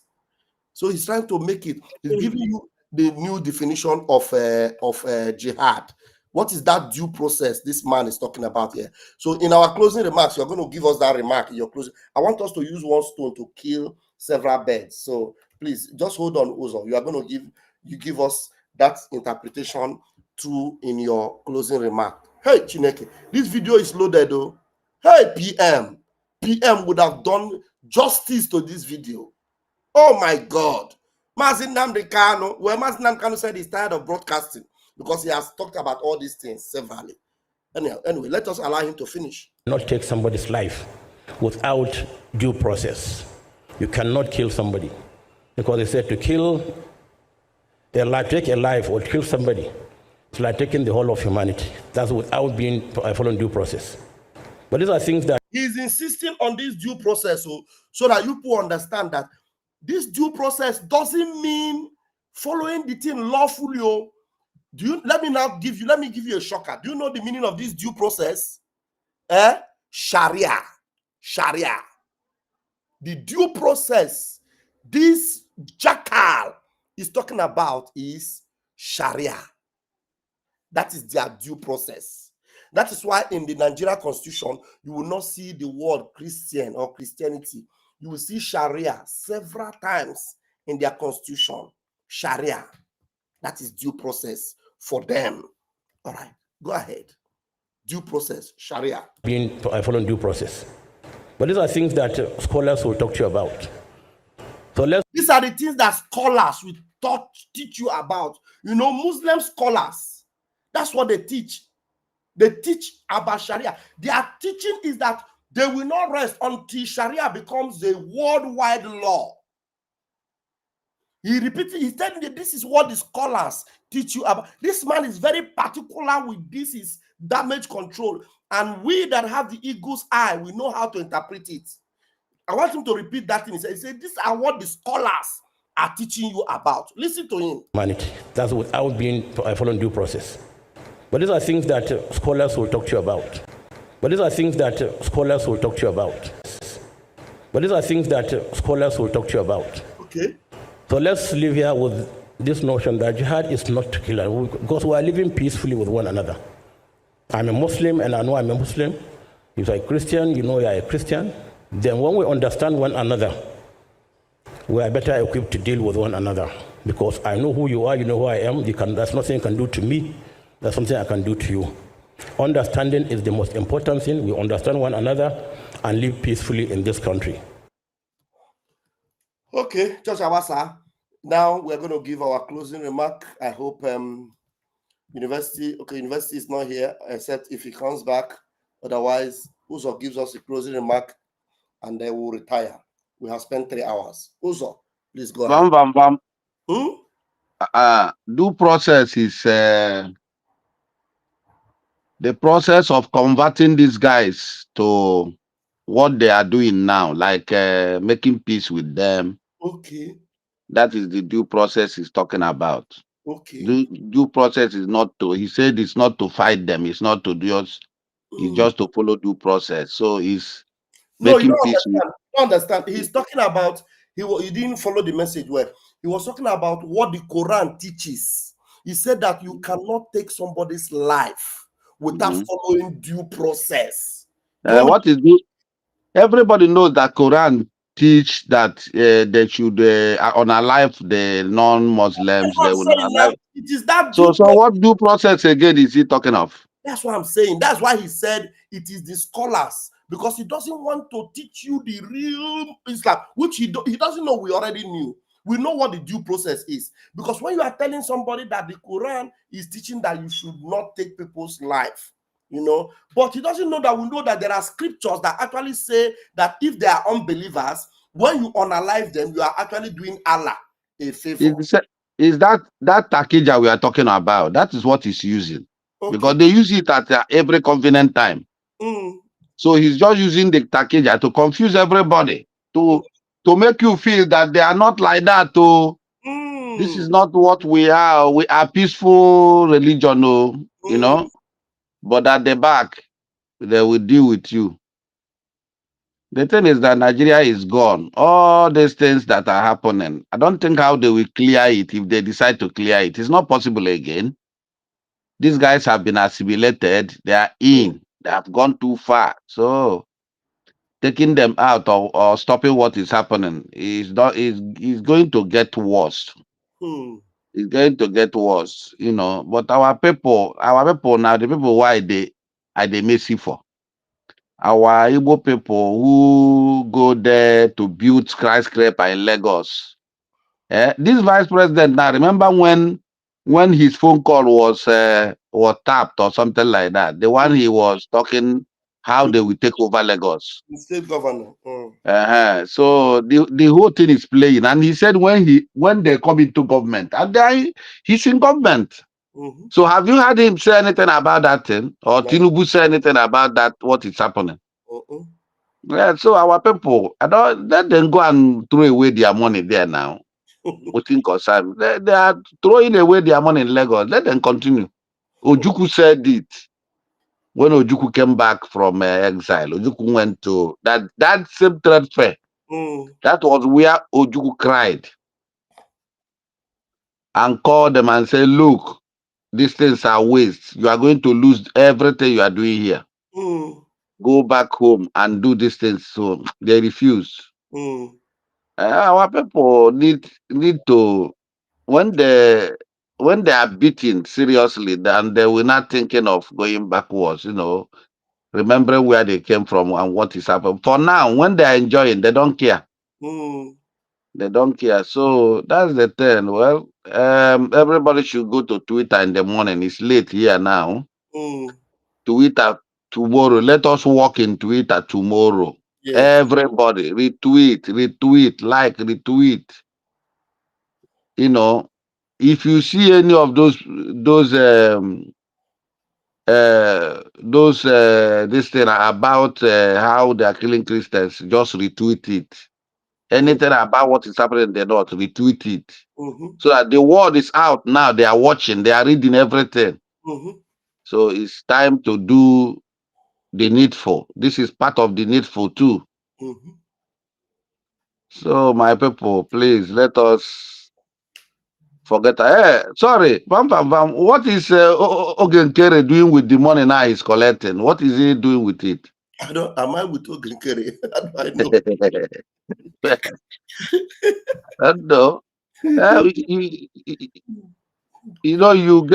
You get some information we don't get. Some people will be calling you somehow. Sharing the money among Elias and Dabirina. He's paying them 10,000. So he's sharing money with his colleagues there. Meanwhile, Biafra should remember that today it's already 12 a.m. here. It's crossing.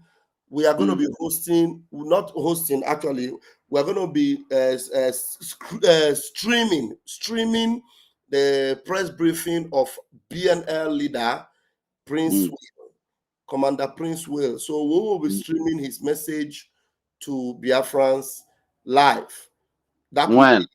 12 noon, not 12 noon Biafra time. 12 noon Biafra time. It will be live. I will be streaming. Okay, on the 4th, that's tomorrow. Or this morning now. Yes. So 12 noon, the afternoon. So it will be live on this channel. Please just look up and wait for that program. You will only get it live from our stations, live and direct. So that is it. Thank you so much. When is the next 100 men meeting? Yeah, just keep your eyes on, and let us just keep the 100 men, this thing going on. We will have a meeting there very soon, of course.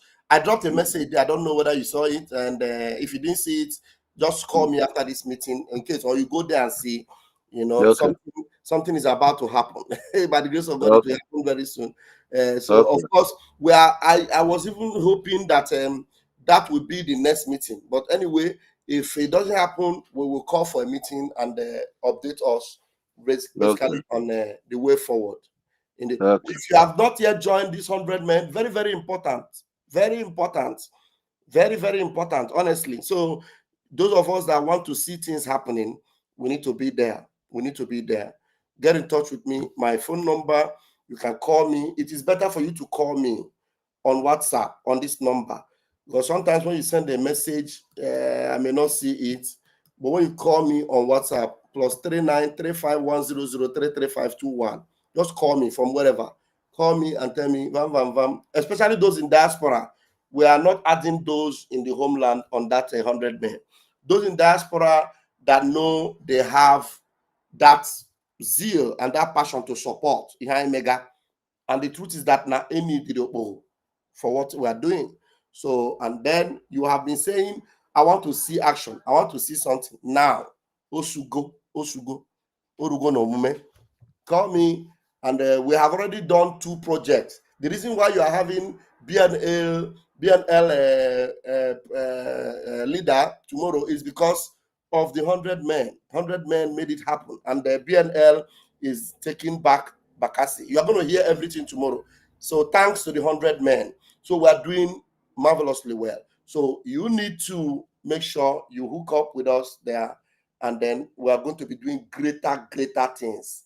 Uzo was trying to even bring the cat out of the bag. If not that I forced him to put that cat back into that bag.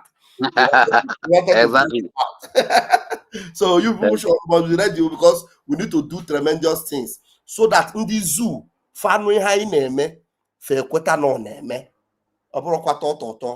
not be church.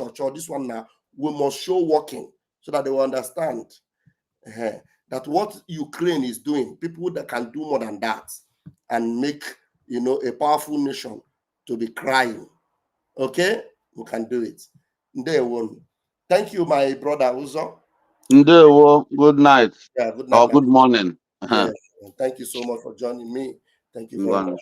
All right, fellow Biafrans, I will be ending it here until I'll see you tomorrow afternoon with the BNL leader. Share this program. There are so many people that are already sleeping that need to hear this, especially that particular takia from the Sultan of Sokoto. Hey, or a lot of expose in this program. Or is it the expose we expose Soludo and their CCTV camera? They are hanging in the Biafra bushes to start monitoring the movement of the angels. Our angels are plucking down their beds and plucking down their CCTV camera. Soludo. So a lot of things happened in this program. So you need to watch it again if you are just joining, so that you will benefit from all. They will catch you.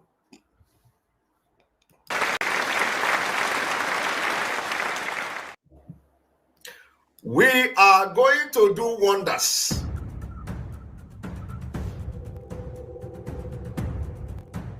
I want you all to understand that we are in a very big battle. Battle for freedom is not for lily-livered people. It's not for kids. battle for freedom, they throw bombs, rockets for people to get freedom. So freedom is not meant for people that are too emotional. It's not meant for people that somebody will talk this and talk that and they begin to shiver. No, I am born for Biafra to come, and I'm going to help Nnamdi Kanu to get Biafra. Believe me. Go and mark today's date. I want to assure Biafrans, so long as you continue to stand on your freedom, I will be there for you. So long as you continue to maintain that you have a right to live, I, Simon Ekpa, will be there. Any day, anytime.